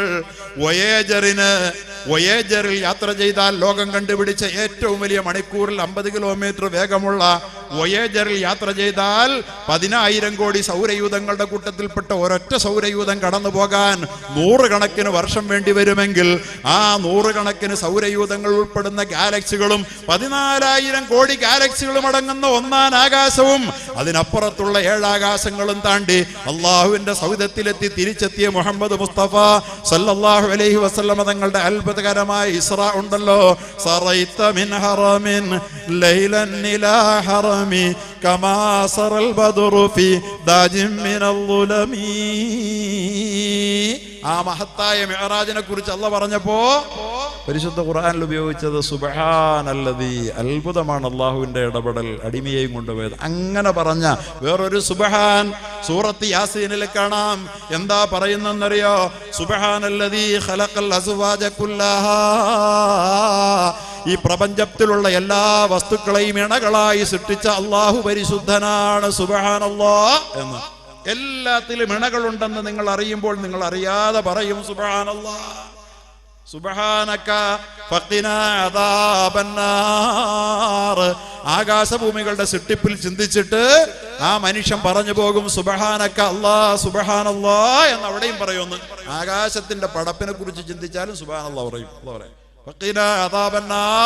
ആകാശഭൂമികളുടെ സൃഷ്ടിപ്പിന്റെ വലിപ്പവും വിസ്മയവും മനസ്സിലാക്കിയിട്ടവൻ പറയും ഫഖിനാ അദാബന്നാർ, അല്ലാഹുവേ നരകം എവിടെയോ ഒളിഞ്ഞു കിടപ്പുണ്ട്. ഈ പ്രപഞ്ചത്തിൽ നരകമില്ലാതെ വരില്ല, നരകം എവിടെയോ ഒളിഞ്ഞു കിടപ്പുണ്ട്. അതുകൊണ്ട് ആ നരകത്തിൽ നീ ഞങ്ങളെ കാക്കണേ അല്ലാഹ് എന്ന് പറയുമെന്ന്. മനസ്സിലായില്ലേ? അങ്ങനെയെല്ലാം അല്ലാഹു തആല സുബ്ഹാനല്ലദീയും സുബ്ഹാനക്കയും സുബ്ഹാനല്ലാഹൊക്കെ പറയുന്നത് വലിയ വിസ്മയം പറയുന്നിടത്ത ആ കൂട്ടത്തിൽ അല്ലാഹ് പറഞ്ഞതാ, എല്ലാറ്റിലും ഇണകളെ പടച്ച അല്ലാഹുവിന് സുബ്ഹാൻ. അല്ലാഹ് സുബ്ഹാനാണ്, പരിശുദ്ധനാണ്. എല്ലാറ്റിലും ഇണകളില്ലേ? ദേ ഈ ചെടിയിൽ ഇണയില്ലേ? ആ ചെടിയിൽ ഇണയില്ലേ? എല്ലാറ്റിലും ഇണയില്ലേ? ഓരോന്നിലും ഇണയുണ്ട്. അപ്പോ ഈ പ്രകൃതിയിൽ മൊത്തത്തിൽ നോക്കിയ എല്ലാത്തിലും ഇണയുണ്ട്. ഇണയില്ലാതൊന്നുമില്ല. ഇണയുടെ ഇണക്കത്തിലാണ് പ്രകൃതിയിലെ എല്ലാറ്റിൻ്റെയും നിലനിൽപ്പ്. ഇത് പറഞ്ഞിട്ട് അള്ളാഹു പറയാ സൂറത്ത് യാസീനില് എന്നെന്നും ഓതാൻ എന്റെ ഉമ്മത്തികളുടെ മനസ്സിൽ ഈ സൂറത്ത് യാസീൻ എന്നും മനപ്പമായാതെ കിടക്കണമെന്ന് ഞാൻ ആഗ്രഹിക്കുന്നു. എല്ലാ പ്രഭാതത്തിലും സൂറത്ത് യാസീൻ ഓതിക്കൊണ്ട് ഉണരുന്ന എന്റെ സമുദായത്തിന്റെ അന്നത്തെ പ്രശ്നങ്ങൾക്ക് അള്ളാഹു പരിഹാരം ചെയ്യുമെന്ന് പുണ്യ റസൂല് പഠിപ്പിച്ചില്ലേ? നമുക്കൊക്കെ പണ്ട് സൂറത്ത് യാസീൻ കാണാപ്പാടമായിരുന്നു. ഇപ്പൊ എത്ര പേർക്കുണ്ടോ സൂറത്ത് യാസീൻ അല്ലേ? പക്ഷെ ഈ സൂറത്ത് യാസീൻ വെറുതെ കാണാതെ അങ്ങനെ ഓതിപ്പോകാനല്ല, അതിൽ ചില സന്ദേശങ്ങൾ തരുന്നുണ്ട് ഓരോ ദിവസവും ഓർത്തു വെക്കാൻ. ഇണകളുടെ ആകർഷണത്തിന്റെ അത്ഭുതകരമായ വിസ്മയത്തെക്കുറിച്ച് പറയാൻ അല്ലാഹു തആല എല്ലാത്തിലും ഇണകളുണ്ട്. രണ്ടാമത് അതിന്റെ കൂട്ടത്തിൽ അവരുടെ ശരീരങ്ങളിൽ ഇണകളില്ലേ? അവർ ചിന്തിച്ചിട്ടുണ്ടോ? 2 കണ്ണല്ലേ മനുഷ്യനല്ല കൊടുത്തത്? 2 കൈയല്ലേ മനുഷ്യനല്ല കൊടുത്തത്? 2 കാലല്ലേ മനുഷ്യനല്ല കൊടുത്തത്? 2 മൂക്കല്ലേ അല്ല മനുഷ്യന് കൊടുത്തത്? 2 നാക്കല്ലേ അല്ല മനുഷ്യന് കൊടുത്തത്? 2 നാക്കില്ലേ? 2 നാക്കുണ്ട്. ഇതിന്റെ നടുക്കൊരു വരയുണ്ട്. ഇതിന്റെ അപ്പുറത്തേക്ക് 2 നാക്കായിട്ട് മാറി നിൽക്കുകയാണ്. മനസ്സിലായില്ലേ? 2 മൂക്ക് തന്നെയുണ്ട്. പോരാ, മനുഷ്യന്റെ ശരീരത്തിലെ മാസ്റ്റർ പാർട്ടായ തലച്ചോറുണ്ടല്ലോ, ആ തലച്ചോറിന്റെ മേജർ പാർട്ടായ സെറിബ്രം ഉണ്ടല്ലോ, ആ സെറിബ്രം പോലും നിങ്ങൾ നോക്കുക, അതിന്റെ നടുവിലുള്ള വരച്ചിട്ടിരിക്കുക 2 പാർട്ടാ.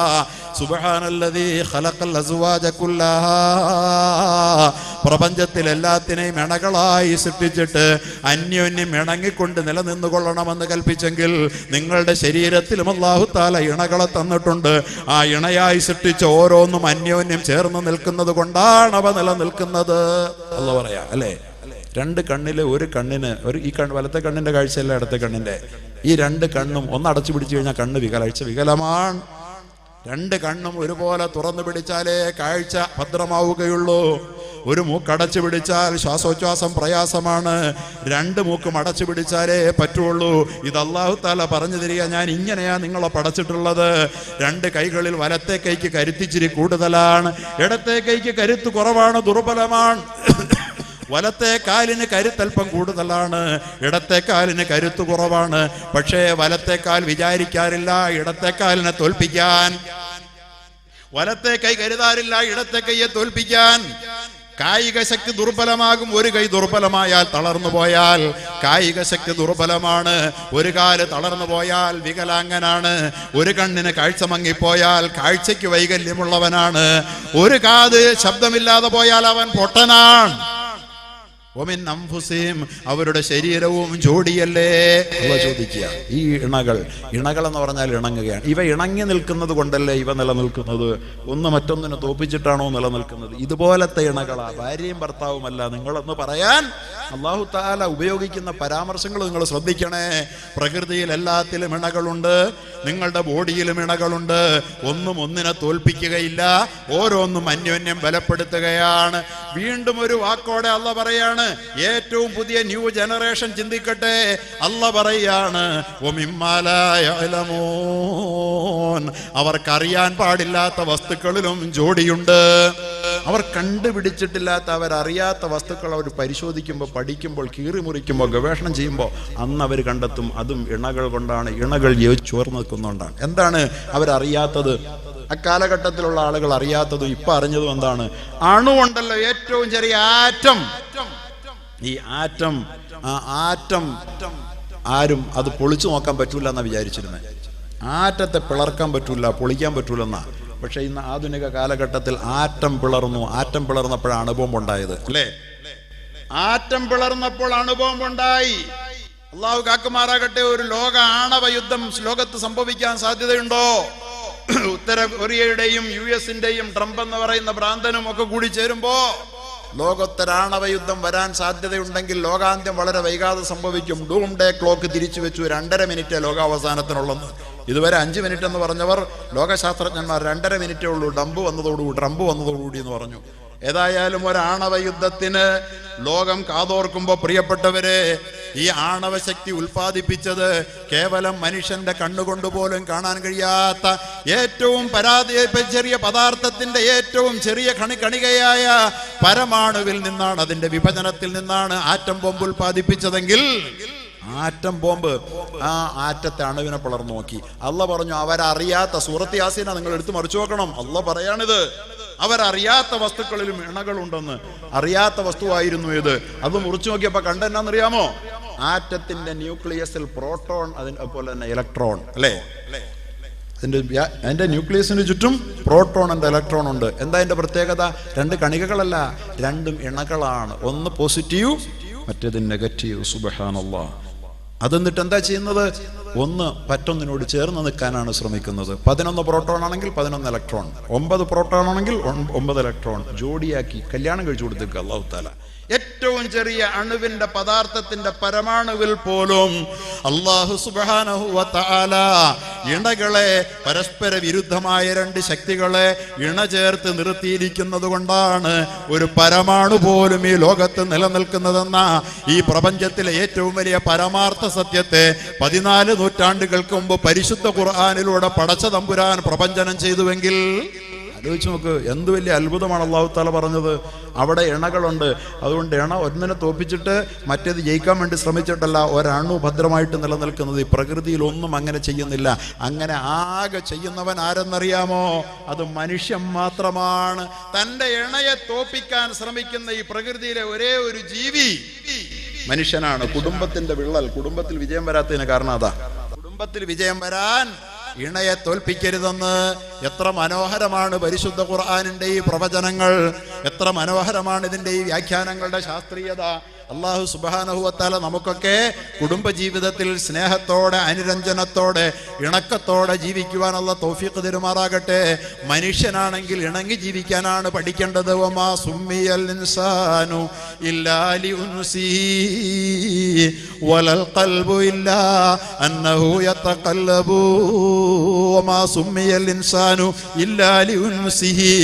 ഇൻസാനിനെ ഇൻസാൻ എന്ന് പറയണമെങ്കിൽ തന്നെ ഉൻസ് വേണമെന്ന്, ഇണക്കം വേണം. ഇൻസാനായത് ഉൻസുള്ളത് കൊണ്ടാണ്. മനുഷ്യൻ മനുഷ്യനായത് ഇണങ്ങാൻ പറ്റുന്നതുകൊണ്ടാണ്. വലൽ ഖൽബു ഇല്ലാ അന്നഹു യതഖല്ലബു. ഖൽബിനെ ഖൽബെന്ന് പറയാൻ കാരണം അതിന്റെ ഇളക്കമാണ്. ഒരിടത്തും മനസ്സുറച്ചു നിൽക്കില്ലല്ലോ. അതുകൊണ്ടാണ് ഖൽബ് ഖൽബായത്. ഖൽബ് ഖൽബായത് ഇളക്കം കൊണ്ടാ. ഇൻസായത് ഉൻസ് കൊണ്ടാണ്, ഇണക്കം കൊണ്ടാണ്. ഈ ഇണക്കം പോയാൽ കുടുംബം പോയി, ഇണക്കം പോയാൽ സ്നേഹം പോയി, ഇണക്കം പോയാൽ സമാധാനം പോയി. ഇത് മനുഷ്യനിൽ മാത്രമല്ല, പ്രപഞ്ചത്തിൽ എല്ലാത്തിലും അല്ലാഹു വെച്ചിരിക്കുക.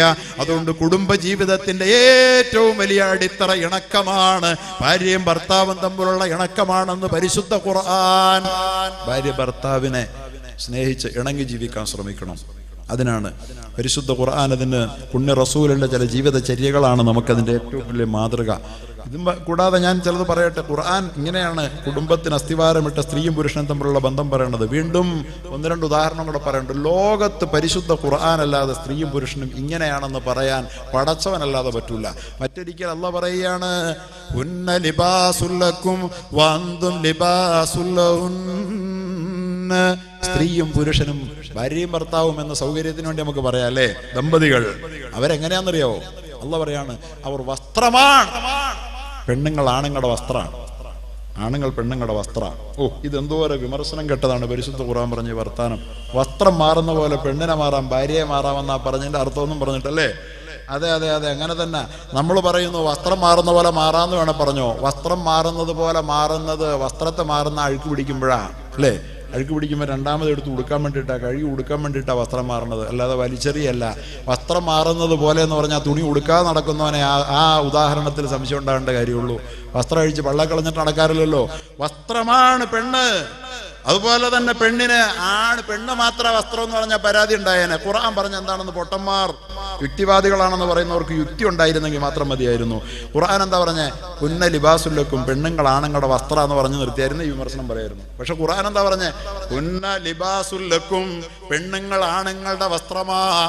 പിന്നെയോ വഅന്തും ലിബാസുല്ലഹുന്ന, പുരുഷന്മാരെ നിങ്ങൾ പെണ്ണുങ്ങളുടെയും വസ്ത്രമാ. ഈ പിന്നെ വിമർശനത്തിന് എന്താ അർത്ഥം? അപ്പൊ പെണ്ണുങ്ങളുടെ വസ്ത്രമാ, പെണ്ണുങ്ങൾ നിങ്ങളെയും വസ്ത്രം മാറുന്ന പോലെ മാറുമെന്ന് പറഞ്ഞ പ്രശ്നം തീർന്നില്ലേ? അപ്പൊ അങ്ങനല്ല അതിൻ്റെ അർത്ഥം. മറിച്ച് വസ്ത്രം, ഒരു സ്ത്രീയും പുരുഷനും തമ്മിലുള്ള ബന്ധത്തിൽ വസ്ത്രത്തിന്റെ ആ പ്രവണതയും മൂല്യവും ഉണ്ടെങ്കിൽ ആ കുടുംബത്തെ ലോകം സ്നേഹിക്കും. കാരണം എന്താ? വസ്ത്രം എന്തിനാ? നമുക്ക് അഴകിനാണ്, അലങ്കാരത്തിനാണ്. നല്ല വസ്ത്രം ധരിച്ചേ നമ്മൾ റോട്ടി വരുള്ളൂ. കാരണം എന്താ? നമുക്ക് സൗന്ദര്യം പ്രദാനം ചെയ്യുന്ന നമ്മുടെ വസ്ത്രമാണ്. നല്ല വസ്ത്രം അലങ്കാരത്തിന് ധരിക്കുക അല്ലാഹു പറഞ്ഞിട്ടുണ്ട്, ഒരു കുഴപ്പമില്ല. വരീഷൻ അല്ലാഹു തആല പറഞ്ഞു, വസ്ത്രം ധരിക്കുന്ന എന്തിനാ? അലങ്കാരത്തിനാ, ഒരു ലക്ഷ്യം അത് തന്നെയാണ്. രണ്ടാമതിൽ യുവാരി സൗആത്തിക്കും, നിങ്ങളുടെ നഗ്നത മറയ്ക്കാൻ. നഗ്നത മറയ്ക്കാനും അലങ്കാരത്തിനും വസ്ത്രമുണ്ട്. അങ്ങനെ അലങ്കാരമാണ് വസ്ത്രം. രണ്ടാമത് ആ വസ്ത്രമാണ് മനുഷ്യന്റെ ശരീരത്തോട് ഏറ്റവും കൂടുതൽ ഒട്ടിപ്പിടിച്ച് കിടക്കേണ്ടത്. തൻ്റെ ഭാര്യ ഭർത്താവിനോട്, ഭർത്താവ് ഭാര്യയോട് എത്രയും ചേർന്നാ നിൽക്കേണ്ടത്. അകന്നു നിൽക്കാൻ ശ്രമിക്കരുത്, എപ്പോഴും ഒട്ടി നിൽക്കാൻ വേണ്ടി ശ്രമിക്കണം. എന്ന് മാത്രമല്ല, അകന്നു പോയാലോ അടുപ്പിച്ച് നിർത്തണം. കാറ്റടിക്കുമ്പോൾ വസ്ത്രം അകന്നു പോയാൽ, ഒലഞ്ഞു പോയാൽ എന്ത് ചെയ്യും? ചേർത്ത് ചേർത്ത് ചേർത്ത് പിടിച്ചോണ്ടിരിക്കും. അപ്പോൾ വസ്ത്രം എന്തെങ്കിലും ജീവിതത്തിന്റെ കാറ്റും കോളും ഏറ്റുകൊണ്ട് എന്തെങ്കിലും വിള്ളലുകൾ ഭാര്യയും ഭർത്താവും തമ്മിലുള്ള ജീവിതത്തിലുണ്ടായാൽ, ഭാര്യയെ തൻ്റെ ജീവിതത്തിലേക്ക് ചേർത്ത് പിടിക്കാൻ എന്താണ് ഉപായമെന്ന് ചിന്തിക്കുന്ന വിധത്തിൽ വസ്ത്രമായി തൻ്റെ ഭാര്യയെ, വസ്ത്രമായി തൻ്റെ ഭർത്താവിനെ കാണുന്ന ആണും പെണ്ണുമാണ് ഒരു കുടുംബ ജീവിതത്തെ ഭദ്രമായി കരുപിടിപ്പിക്കുന്നത്. ഇത് അല്ലാഹ് പറയണതാണ്. ഇത് ഏതെങ്കിലും സാഹിത്യകാരന്റെ ഭാവനയിൽ ഉരുത്തിരിഞ്ഞ മനോഹരമായ ഒരു സങ്കല്പമല്ല. അല്ലാഹ് പറഞ്ഞാൽ യാഥാർത്ഥ്യമാണ്. വസ്ത്രമാക്കിയില്ലെങ്കിൽ, ഭാര്യയെ വസ്ത്രമായി കണക്കാക്കാൻ നമുക്ക് കഴിഞ്ഞില്ലെങ്കിൽ, അഴിഞ്ഞു പോയാൽ നമ്മൾ പുറത്തിറങ്ങൂല, അല്ലേ? അഴിഞ്ഞു പോയാൽ, ആ വസ്ത്രം അഴിഞ്ഞു പോയാൽ പുറത്തിറങ്ങുമോ? അത്രയും നമ്മളിൽ നിന്ന് ഭാര്യ അകന്നു പോയാൽ നമുക്ക് പുറത്തിറങ്ങാൻ കഴിയാത്ത വിധത്തിൽ നമ്മുടെ അഭിമാനബോധം നമ്മളെ ലജ്ജിപ്പിക്കണം. അത്തരത്തിൽ ആയിത്തീരുമ്പോൾ മാത്രമേ നല്ലൊരു കുടുംബം രൂപപ്പെടുകയുള്ളൂ എന്ന് ഒരു ഭാഗത്ത് വീണ്ടും അല്ലാഹ് പറയുമ്പോൾ, മൂന്നാമത് അല്ലാഹ് പറയുന്ന വേറൊരു ഉദാഹരണമുണ്ട്. ഖുർആനിലെ ഈ വർണ്ണനകളും സങ്കല്പവും കാണുള്ളൂ. എന്തെന്നറിയോ? രാവും പകലുമാണ് സ്ത്രീയും പുരുഷനും, രാവും പകലുമാണ്. അല്ലാഹു തആല നമുക്ക് മനസ്സിലാക്കി തരുമാറാകട്ടെ. രാവും പകലും ഖുർആനിലല്ലാതെ ലോകത്ത് വേറെ എല്ലാ സാഹിത്യ പുസ്തകങ്ങളും പരിശോധിച്ചോ, ഇങ്ങനെ ഖുർആനിൽ പറഞ്ഞതുപോലെ വേറെ എവിടെയും പറയൂല. രാവും പകലും. വല്ലൈലി ഇദാ യഗ്ശാ വന്നഹാരി ഇദാ തജല്ലാ വമാ ഖലഖൽ ദക്കറ വൽ ഉൻസാ ഇന്ന സഅയകും ലശത്താ. പരിശുദ്ധ ഖുർആൻ പണ്ടേ പറയുകയാ, വല്ലൈലി ഇദാ യഗ്ശാ, ഇരുൾ ചൊരിഞ്ഞ് ഭൂമിയുടെ ഉപരിതലത്തിൽ ഒരു കരിമ്പടം പുതച്ചതുപോലെ ഇരുൾ പരത്തി നിൽക്കുന്ന രാത്രിയാണ് സത്യം. വന്നഹാരി ഇദാ തജല്ലാ, ഭൂമിയുടെ ഉപരിതലത്തിൽ ചൂടും വെളിച്ചവും പ്രസരിപ്പിച്ചുകൊണ്ട് പകൽ ചൊരിഞ്ഞു നിൽക്കുന്ന, വെളിച്ചം ചൊരിഞ്ഞു നിൽക്കുന്ന പകലാണ് സത്യം. ജ്വലിച്ചു നിൽക്കുന്ന പകലാണ് സത്യം. ജ്വലിക്കുന്ന പകല്, കരിമ്പടം പുതച്ചുറക്കുന്ന തണുപ്പിക്കുന്ന രാത്രി, അല്ലേ? രാത്രിക്ക് പകലെന്ത് ചൂടായിരുന്നു, രാത്രിക്ക് നല്ല തണുപ്പുണ്ട്. ഇത് രണ്ടും തമ്മിൽ അല്ലാഹു തആല ഉദാഹരിച്ചിട്ട് പറയുകയാ, വമാ ഖലഖൽ ദക്കറ വൽ ഉൻസാ. ചെറിയ സൂറത്തിൽ, നമസ്കാരത്തിൽ നമ്മൾ ധാരാളം പോകുന്ന സൂറത്തല്ലേ, അതിൽ രാവിനെയും പകലിനെയും പറഞ്ഞതിന് ശേഷം അല്ലാഹു അടുത്തതായിട്ട് ചേർത്ത് പറയുന്നത് എന്താ? വമാ ഖലഖൽ ദക്കറ വൽ ഉൻസാ. രാവിനെയും പകലിനെയും പോലെ സ്ത്രീയെയും പുരുഷനെയും അണിയിച്ചൊരുക്കിയ അല്ലാഹുവാണ് സത്യം. എന്നിട്ട് പടച്ച തമ്പുരാൻ പറയുകയാ, ഇന്ന സഅയകും ലശത്താ. തീർച്ചയായും പ്രിയപ്പെട്ട സ്ത്രീ പുരുഷന്മാരെ, നിങ്ങളുടെ ധർമ്മങ്ങൾ വ്യത്യസ്തമാണ് കേട്ടോ. നിങ്ങൾ രണ്ടുപേരും ഒരു പണി ചെയ്യേണ്ടവരല്ല.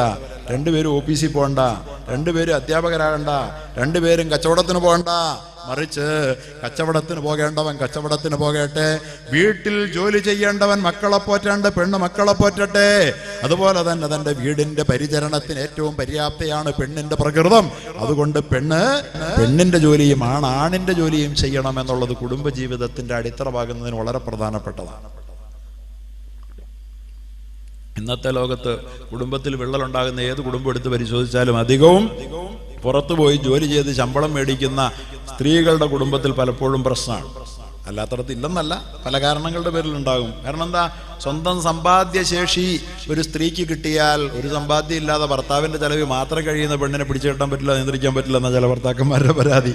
കമലാ സുറയ്യ ഒരിക്കൽ പറയുകയുണ്ടായി, ജോലിയുള്ള പെണ്ണുങ്ങളെ കല്യാണം കഴിക്കരുത്, അവൾ ഒരിക്കലും ഭർത്താവിനെ അനുസരിക്കില്ലെന്ന് മാത്രമല്ല ഭർത്താവിനെ കൊണ്ട് അവൾ വീട്ടുവേല ചെയ്യിക്കുന്ന കമലാ സുറയ്യ. ഇസ്ലാമിലേക്ക് വന്ന ചിന്തകയായ കവയത്രി മാധവിക്കുട്ടി പറയുണ്ടായി, ആരും വഴക്കുണ്ടാക്കരുതൊട്ട് വീട്ടിൽ പോയിട്ട് ആർക്കെങ്കിലും പെണ്ണുങ്ങൾക്ക് ജോലി ഉണ്ടെന്ന് പറഞ്ഞുകൊണ്ട് ഞാൻ പരാതിപ്പെടില്ല. പക്ഷേ അതൊരു പ്രകൃതമാണ്. ആണിന്റെ പണി ചെയ്യട്ടെ, ആണിന്റെ പണി ചെയ്യട്ടെ. അവൻ പകലിന്റെ പ്രതീകമാണ്. അവൻ പാറക്കെട്ടിനോട് മല്ലടിക്കട്ടെ, പാടത്ത് പോയി അവൻ പണി ചെയ്യട്ടെ.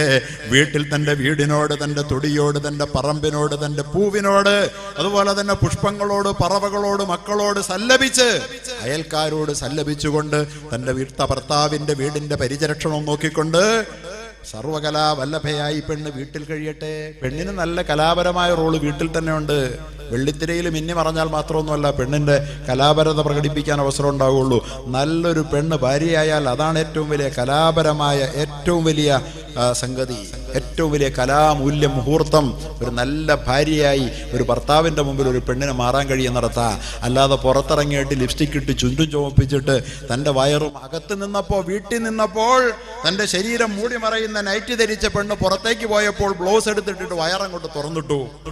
എന്ത് മനോഹരമാണ് വേഷം എന്നാലോചിച്ച് നോക്കിയേ. എന്തിനാ അവൾ പുറത്തു പോയേ?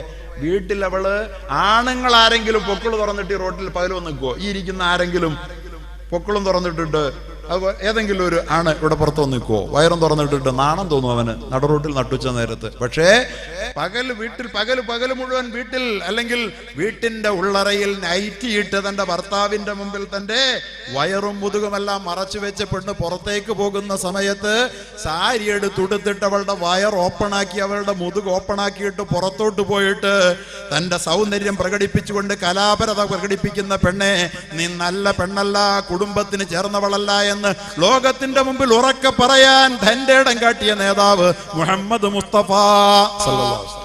അങ്ങനത്തെ പെണ്ണുങ്ങൾ ഒരിക്കലും കുടുംബത്തിൽ സന്തോഷം തരൂല. കുടുംബത്തിൽ സന്തോഷം ഉണ്ടാകണമെങ്കിൽ, കുടുംബത്തിൽ അച്ചടക്കം ഉണ്ടാകണമെങ്കിൽ പെണ്ണിനിണക്കമുണ്ടാകണം. പെണ്ണിനിണക്കമുണ്ടാകാൻ എന്താ വേണ്ടത്? പെണ്ണിന്റെ പണി, ആണിന്റെ പണി. വീട് നോക്കൽ പെണ്ണിന് അവകാശപ്പെട്ടതാ. അപ്പൊ ആളുകൾ ചോദിക്കും, പെണ്ണിനെ വീട്ടിലെ അടുക്കള പുഴുവാക്കാണോ? അടുക്കളയിലെ പുഴുവൊന്നും ആകണ്ട, അടുക്കളയിലെ പുഴുവൊന്നും വേണ്ട. ഭർത്താവ് നിനക്ക് ചെലവിന് തരാൻ വേണ്ടി പുറത്തു പോയി അധ്വാനിക്കുകയാണ്. അവൻ അല്ലാഹു പരിശുദ്ധ ഇസ്ലാം ബാധ്യതകളാണ് വെച്ചിട്ടുള്ളത്. അർരിജാലു ഖവ്വാമൂന അലൻ നിസാ, പുരുഷന്മാർ സ്ത്രീകളുടെ കാര്യസ്ഥരാക്കിയിട്ടുണ്ടല്ലാ. കാര്യസ്ഥര എന്ന് പറഞ്ഞാൽ എന്താ എൻ്റെ അർത്ഥം? അവന് വലിയ പദവി കൊടുത്ത് ബഹുമാനിച്ചു എന്നല്ല, നിന്റെ മുഴുവൻ കാര്യങ്ങളും നോക്കി നടത്തേണ്ട ജോലി ഭർത്താവിനെ പരിശുദ്ധ ഇസ്ലാം ഏൽപ്പിച്ചിട്ടുണ്ട്. ഒരു പെണ്ണ് ഒരു പണിയും ചെയ്യണ്ട. അവൾക്ക് വീടുണ്ടാക്കി കൊടുക്കേണ്ടത് ഭർത്താവാ, അവൾക്ക് ഭക്ഷണം കൊടുക്കേണ്ടത് ഭർത്താവാ, അവൾക്ക് വർഷത്തിൽ മിനിമം 2 ജോഡി പുതുവസ്ത്രം കൊടുക്കേണ്ടത് ഭർത്താവാണ്.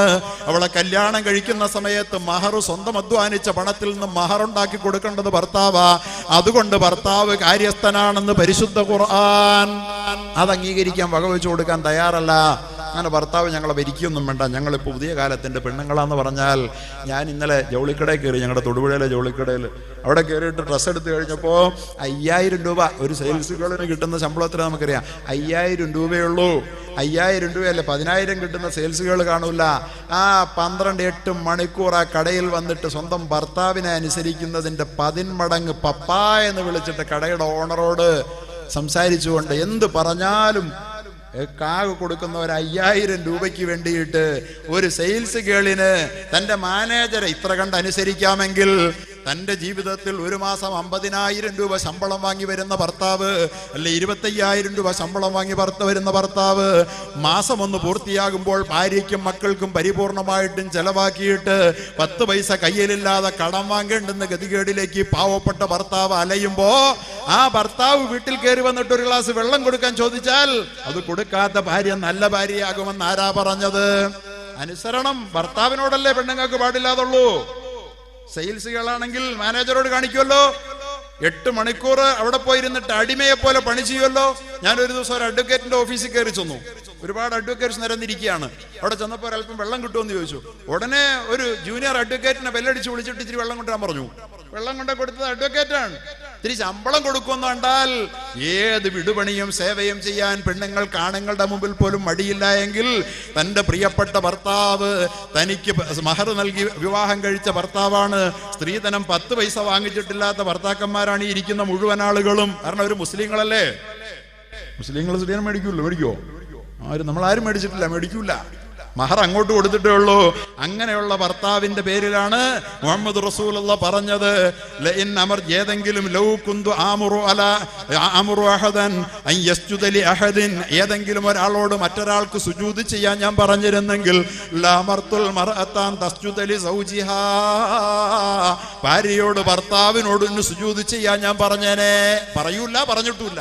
പക്ഷേ അത്രയും ചെയ്യാൻ അവകാശമുണ്ട്. കാരണം 5000 രൂപയ്ക്ക് 8 മണിക്കൂർ ഇങ്ങനെ അടിമവേല ചെയ്യാമെന്ന് ലോകം കാട്ടിക്കൊടുത്തോണ്ടിരിക്കുമ്പോൾ ജീവിതം മുഴുവൻ ഒഴിഞ്ഞിട്ടിട്ട് കടക്കാരനായി വീട് പണിത് കൊടുക്കാൻ, ഭാര്യയെ താമസിപ്പിക്കാൻ, വസ്ത്രം വാങ്ങിക്കൊടുക്കാൻ, ഭക്ഷണം കൊടുക്കാൻ, സ്ത്രീധനം വാങ്ങാതെ ഇസ്ലാമിലെ പുരുഷൻ, പെരുമ്പാവൂരെ പുരുഷൻ എന്ന് പറയാൻ ധൈര്യം എനിക്കില്ല. തൊടുപുഴയിലെ എൻ്റെ നാട്ടിലെ പുരുഷനൊന്നും പറയാൻ ധൈര്യമില്ല. ഇസ്ലാമിലെ പുരുഷൻ സ്ത്രീധനം മേടിച്ചിട്ടില്ല, മാലിദ്വീപിൽ മേടിച്ചിട്ടില്ല, ലക്ഷദ്വീപിൽ മേടിച്ചിട്ടില്ല, ഖത്തറിൽ മേടിച്ചിട്ടില്ല, സൗദി അറേബ്യ മേടിച്ചിട്ടില്ല, ബഹ്റിനിൽ മേടിച്ചിട്ടില്ല, ഇന്തോനേഷ്യ മേടിച്ചിട്ടില്ല. മുസ്ലിമായ ഒരു പുരുഷനും സ്ത്രീധനം മേടിക്കാതെ അങ്ങോട്ട് പെണ്ണിന് മഹർ കൊടുത്തോണ്ട്, അവൾക്ക് ചെലവിന് കൊടുത്തുകൊണ്ട്, അവളുടെ മക്കൾക്ക് ചെലവിന് കൊടുത്തുകൊണ്ട്, അവൾക്ക് വാഹനം നൽകിക്കൊണ്ട്, സർവ്വതും കൊടുത്തിട്ട് തൻ്റെ ജീവിതം ഒരു മെഴുകുതിരി പോലെ ഉരുകി ഉരുകി ഇല്ലാതാകുന്ന തൻ്റെ പ്രിയപ്പെട്ട ഭർത്താവിനോടൊരു ഭാര്യയൊന്ന് ഇണങ്ങണമെന്ന്, എങ്കിലേ ഒരു ജോഡിയുടെ ഇണകളുടെ ഇണക്കം പൂർണ്ണമാവുകയുള്ളൂ എന്ന് അത് വളരെ പച്ചയ്ക്ക് സിട്ടാവായ റബ്ബിന് പറയാൻ മടിയില്ല. മറ്റു പലർക്കും പേടിയാ. സ്ത്രീ സമത്വം പ്രഖ്യാപിച്ചില്ലെങ്കിൽ സമൂഹത്തിൽ മാന്യത അന്തസ്സ് കിട്ടൂല. കുടുംബം തുടങ്ങുന്നത് ആദം നബിക്ക് അല്ലാഹു ഹവ്വ അലൈഹിസ്സലാത്തു വസ്സലാമിനെ ഇണ ചേർത്ത് കൊടുത്തെടുത്ത് കുടുംബം തുടങ്ങുന്നു എന്ന് കാണാം നമുക്ക്. ഇത് അല്ലാഹു സുബ്ഹാനഹു വ തആല നമുക്ക് മാത്രം തന്നതാണ്. ആദം നബി അലൈഹിസ്സലാത്തു വസ്സലാമിൽ നിന്ന് രൂപം കൊണ്ട ഈ മനുഷ്യരല്ലാത്ത എത്രയോ ജീവജാലങ്ങൾ ഈ ലോകത്തുണ്ട്. ചെറുതുണ്ട്, വലുതുണ്ട്, പലതുണ്ട്. പക്ഷിയുണ്ട്, പ്രാണിയുണ്ട്, പറവയുണ്ട്, ജന്തുജാലങ്ങളുണ്ട്. ലോകത്തേതെങ്കിലും ഒരു വിഭാഗത്തെ, ഒരു ജീവിവർഗത്തെ ഇതുപോലെ കുടുംബമായി കഴിയുന്നതായി നമുക്ക് കാണാനാകുമോ? കുടുംബം നൽകിയ അനുഗ്രഹിക്കപ്പെട്ട വേറെന്തെങ്കിലും ഒരു ജീവി ഉണ്ടോ? സത്യത്തിൽ എല്ലാ ജീവികളുടെയും ജന്മത്തിന് മുമ്പ് ആ ജന്മത്തിന് ആവശ്യമായ കാര്യങ്ങൾക്ക് നേതൃത്വം നൽകാൻ ആ ജീവിവർഗത്തിന്റെ മാതൃത്വത്തെ അള്ളാഹു ചുമതലപ്പെടുത്താറുണ്ട്. സൃഷ്ടി നടക്കാൻ വേണ്ടിയിട്ട് അതിലെ സ്ത്രീയും പുരുഷനും തമ്മിൽ ഇണചേരാറുമുണ്ട്. പക്ഷേ ഇതെല്ലാം നടക്കുമ്പോഴും അവയിൽ കുടുംബമില്ല. കുടുംബം അവിടെ ഒന്നും നമുക്ക് കാണാൻ പറ്റില്ല. എങ്ങും കുടുംബമില്ല. നമുക്കറിയാലോ, നമ്മുടെ വീട്ടിൽ നമ്മൾ വളർത്തുന്ന ഒരു കോഴിയെ നമ്മളെടുത്ത് പരിശോധിക്കുക. ആ കോഴി 21 ദിവസം മുട്ടയുടെ മുകളിൽ അടയിരുന്നു കൊണ്ട്, അന്നപാനീയങ്ങൾ പരിപൂർണമായി വെടിഞ്ഞുകൊണ്ട്, ഒരു കോഴി തൻ്റെ ഭാവിയുടെ വാഗ്ദാനങ്ങളായ തൻ്റെ കുഞ്ഞുങ്ങൾക്ക് ജന്മം നൽകാൻ ഒരു കോഴി 21 ദിവസം അച്ചടക്കത്തോടുകൂടി ആ കോഴിയുടെ മുട്ടയ്ക്ക് മുകളിൽ അടയിരിക്കാറുള്ളത് നമ്മൾ കാണാറുണ്ട്. എത്രമാത്രം ഡിസിപ്ലിൻഡ് ആണ് ആ കോഴിയുടെ ജീവിതം. ആരാണ് ഈ കോഴിയെ ഇങ്ങനെ ചെയ്യാൻ പഠിപ്പിച്ചത്? ഏത് മാതൃശാലയിലാണ്, ഏത് പാഠശാലയിലാണ് ആ കോഴി പഠിച്ചത്? എങ്ങും പഠിച്ചില്ല. എന്നിട്ടും ആ കോഴി തൻ്റെ അടുത്ത തലമുറയ്ക്ക് ജന്മം നൽകാൻ വേണ്ടിയിട്ട് 21 ദിവസത്തോളം ഭക്ഷണം ഉപേക്ഷിച്ച്, പാനീയം ഉപേക്ഷിച്ച് ആ മുട്ടയ്ക്ക് മുകളിൽ അടയിരിക്കുന്നിട്ട് ആ കുഞ്ഞുങ്ങൾക്ക് ജന്മം നൽകുക മാത്രമല്ല, ആ കുഞ്ഞുങ്ങളെ ഭൂമിയിലേക്ക് തൻ്റെ ആ മുട്ടത്തോടിന്റെ പുറന്തോട് പൊട്ടിച്ച് ആ കുഞ്ഞുങ്ങൾ ഈ ഭൂമിയിൽ കാലൂന്നിയാൽ അപ്പോൾ തന്നെ ആ കുഞ്ഞുങ്ങൾ അതിന്റെ നൂല് പോലത്തെ കാലിൽ പൊങ്ങി നിന്നുകൊണ്ട് തീറ്റ കൊത്തി തിന്നും. അത്ഭുതകരമായി അല്ലാഹു സുബ്ഹാനഹു വ തആല ഈ ലോകത്ത് പല ജീവികളെയും സൃഷ്ടിച്ചിട്ടുള്ളത് നമ്മൾ കാണണം. ആ കോഴിയുടെ കുഞ്ഞുങ്ങൾ എപ്പോഴാണോ ഈ ഭൂമിയിലേക്ക് അത് പിറന്നു വീണത്, അപ്പോൾ തന്നെ നൂല് പോലത്തെ കാലിൽ പൊങ്ങി നിൽക്കും. പക്ഷേ ഇങ്ങനെ ആ കോഴി കുഞ്ഞുങ്ങൾ ആ തള്ളയുടെ ചുറ്റും അഭയം പ്രാപിച്ചുകൊണ്ട് ചുറ്റിപ്പറ്റി നടന്ന് തള്ളക്കോടിയോടൊപ്പം കുപ്പയിൽ നിന്ന് അതിന്റെ കുപ്പകൾ കുച്ചിക്ക് പെറുക്കി ആഹാരമാക്കിക്കൊണ്ടിരിക്കുമ്പോൾ ആ കോഴിയുടെ കുഞ്ഞിന് ആകാശത്തിൽ നിന്ന് പറന്നെത്തി അപകടം സൃഷ്ടിക്കാൻ സാധ്യതയുള്ള കഴുകൻ, പരുന്ത് പോലുള്ള എല്ലാ തരത്തിലുള്ള അപകടങ്ങളിൽ നിന്നും വീറോടെ ചെറുക്കുന്ന കോഴിയുടെ തള്ള. എത്ര വീറോടെയാണ് ആ കോഴിയുടെ തള്ള ചെറുക്കുക, അല്ലേ? ഒന്നിനെയും വിട്ടുകൊടുക്കൂല. പറന്നു വരുന്ന കഴുകനും പരുന്തിനും എത്ര ശക്തിയുണ്ടെങ്കിലും ശരി, താൻ എത്ര ദുർബലയാണെന്ന് പോലും ചിന്തിക്കാതെ ആ കോഴി അതിധീരമായി ചെറുത്ത് നിന്നുകൊണ്ട് അവയെ എല്ലാം തൻ്റെ കുഞ്ഞുങ്ങളുടെ സുരക്ഷിതത്വത്തിന് വേണ്ടി ചെറുക്കുന്ന ആ തള്ള. പക്ഷേ ആ കോഴിയുടെ കുഞ്ഞുങ്ങളൊന്ന് പറക്കമുറ്റിയാൽ തീർന്നില്ലേ? പിന്നെ ആ തള്ളയെ കുഞ്ഞുങ്ങൾക്ക് വേണോ? പിന്നെ ആർക്കെങ്കിലും ആ കുഞ്ഞുങ്ങൾക്ക് തള്ളയെ വേണോ? തള്ളയ്ക്ക് കുഞ്ഞുങ്ങളെ വേണോ? പിന്നെ കുഞ്ഞെന്ന തള്ള എന്നുള്ള പാരസ്പര്യത്തിന്റെ ബന്ധത്തിന്റെ കണ്ണിയെല്ലാം പൊട്ടി.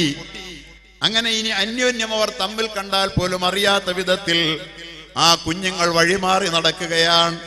ഇതൊരു കോഴിയുടെ കുടുംബത്തിൽ മാത്രമല്ല, അല്ലെങ്കിൽ കോഴിയുടെ വർഗത്തിൽ, സമൂഹത്തിൽ മാത്രമല്ല, ലോകത്തുള്ള മുഴുവൻ ജീവിവർഗത്തിലും തൻ്റെ കുഞ്ഞുങ്ങളെ ഉദരത്തിൽ വേദനയോടുകൂടി ഗർഭം പേറി നടക്കുന്ന ഓരോ ജന്തുജാലങ്ങളും അള്ളാഹു നിശ്ചയിച്ചിരിക്കുന്ന സമയത്തോളം തൻ്റെ കുഞ്ഞുങ്ങൾക്ക് ഉദരത്തിൽ പേര് നടന്നുകൊണ്ട് ജന്മം നൽകി അതിന്റെ മാതൃപരിരക്ഷ അത് ഭൂമിയിലേക്ക് തന്റെ കുഞ്ഞ് പിറന്നു വീണാലുടൻ ആവശ്യമായ എല്ലാ മാതൃപരിരക്ഷയും നൽകി അതിനെ വളർത്തി അതിനൊരു പാകമായി കഴിഞ്ഞാൽ പിന്നെ ഇതൊക്കെ ചെയ്ത തന്റെ അമ്മയെ കുറിച്ച് പിന്നെ ആ കുഞ്ഞുങ്ങൾക്ക് ഒരു ചിന്തയില്ല.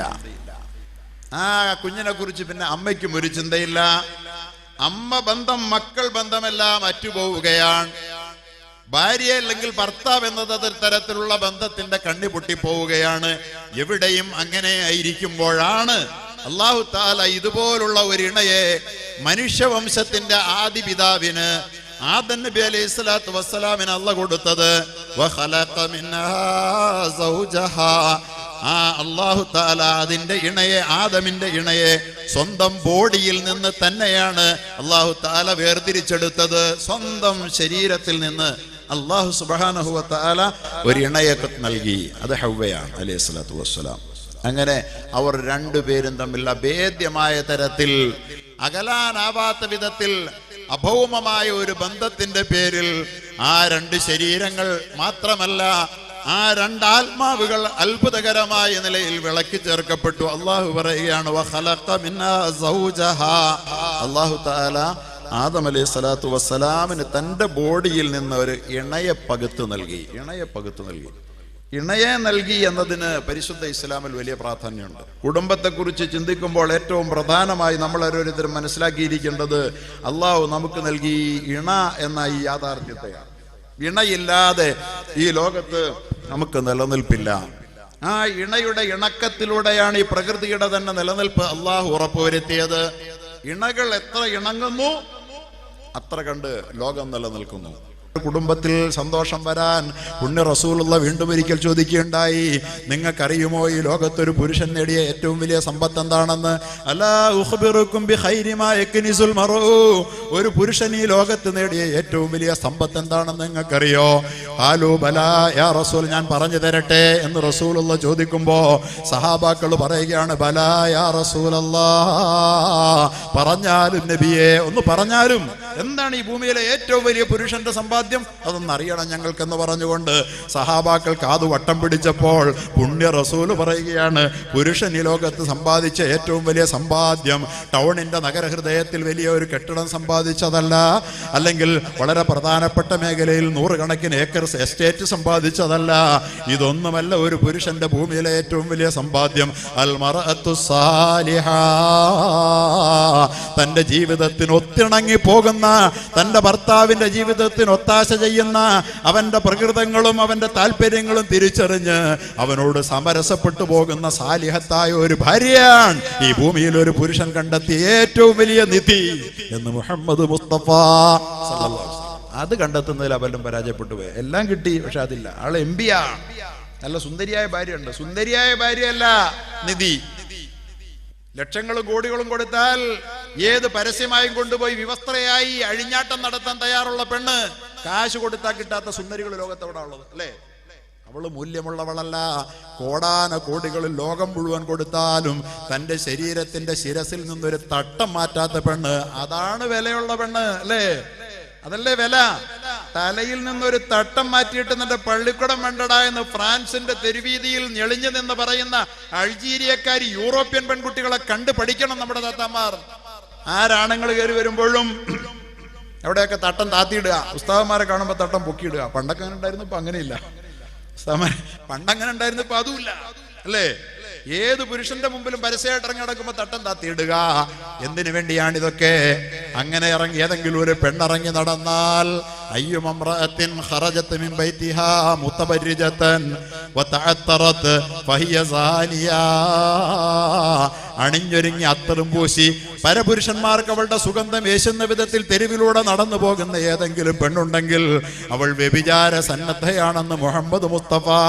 അതെന്റെയും നിങ്ങളുടെയും ഭാര്യ ആയാലും കുഴപ്പമില്ല, എന്റെയും നിങ്ങളുടെയും മക്കളായാലും കുഴപ്പമില്ല, അവൾക്ക് വിലയില്ലാത്ത പെണ്ണാണെന്ന് മുഹമ്മദ് മുസ്തഫ. 10 കാശ് കിട്ടിയാൽ ഒരു നല്ല ചുരിദാർ വാങ്ങിക്കൊടുത്താൽ തൻ്റെ ശരീരം അവൻ്റെ മുമ്പിൽ അടിയറ വയ്ക്കാൻ സന്നദ്ധതയുള്ള പെണ്ണാണ്. അവക്കൊരു മൂല്യവുമില്ല. ലോകം മുഴുവൻ കൊടുത്താലും തൻ്റെ മുടിനാരിഴ പരപുരുഷനെ കാണിക്കുള്ളെന്ന് തീരുമാനിക്കുന്ന പണത്തിന് വിലയില്ലാത്ത പെണ്ണ്, അതിനവളൊരു വിലയും കൊടുക്കൂല. സ്വർഗത്തിനാണ് അവൾ മൂല്യം കൽപ്പിക്കുന്നത്. അങ്ങനത്തെ പെണ്ണാണ് ഈ ലോകത്തൊരു പുരുഷന് കിട്ടുന്ന ഏറ്റവും വലിയ നീതിയെന്ന് മുഹമ്മദ് മുസ്തഫ മർഅത്തു സാലിഹ. അതുണ്ടോ നമുക്ക്? ഉണ്ടെങ്കിൽ നമ്മൾ ഭാഗ്യശാലികളാണ്. അങ്ങനത്തെ ഒരു ഭാര്യയാകാൻ നമ്മുടെ ഭാര്യമാർക്ക് കഴിയുന്നുണ്ടോ?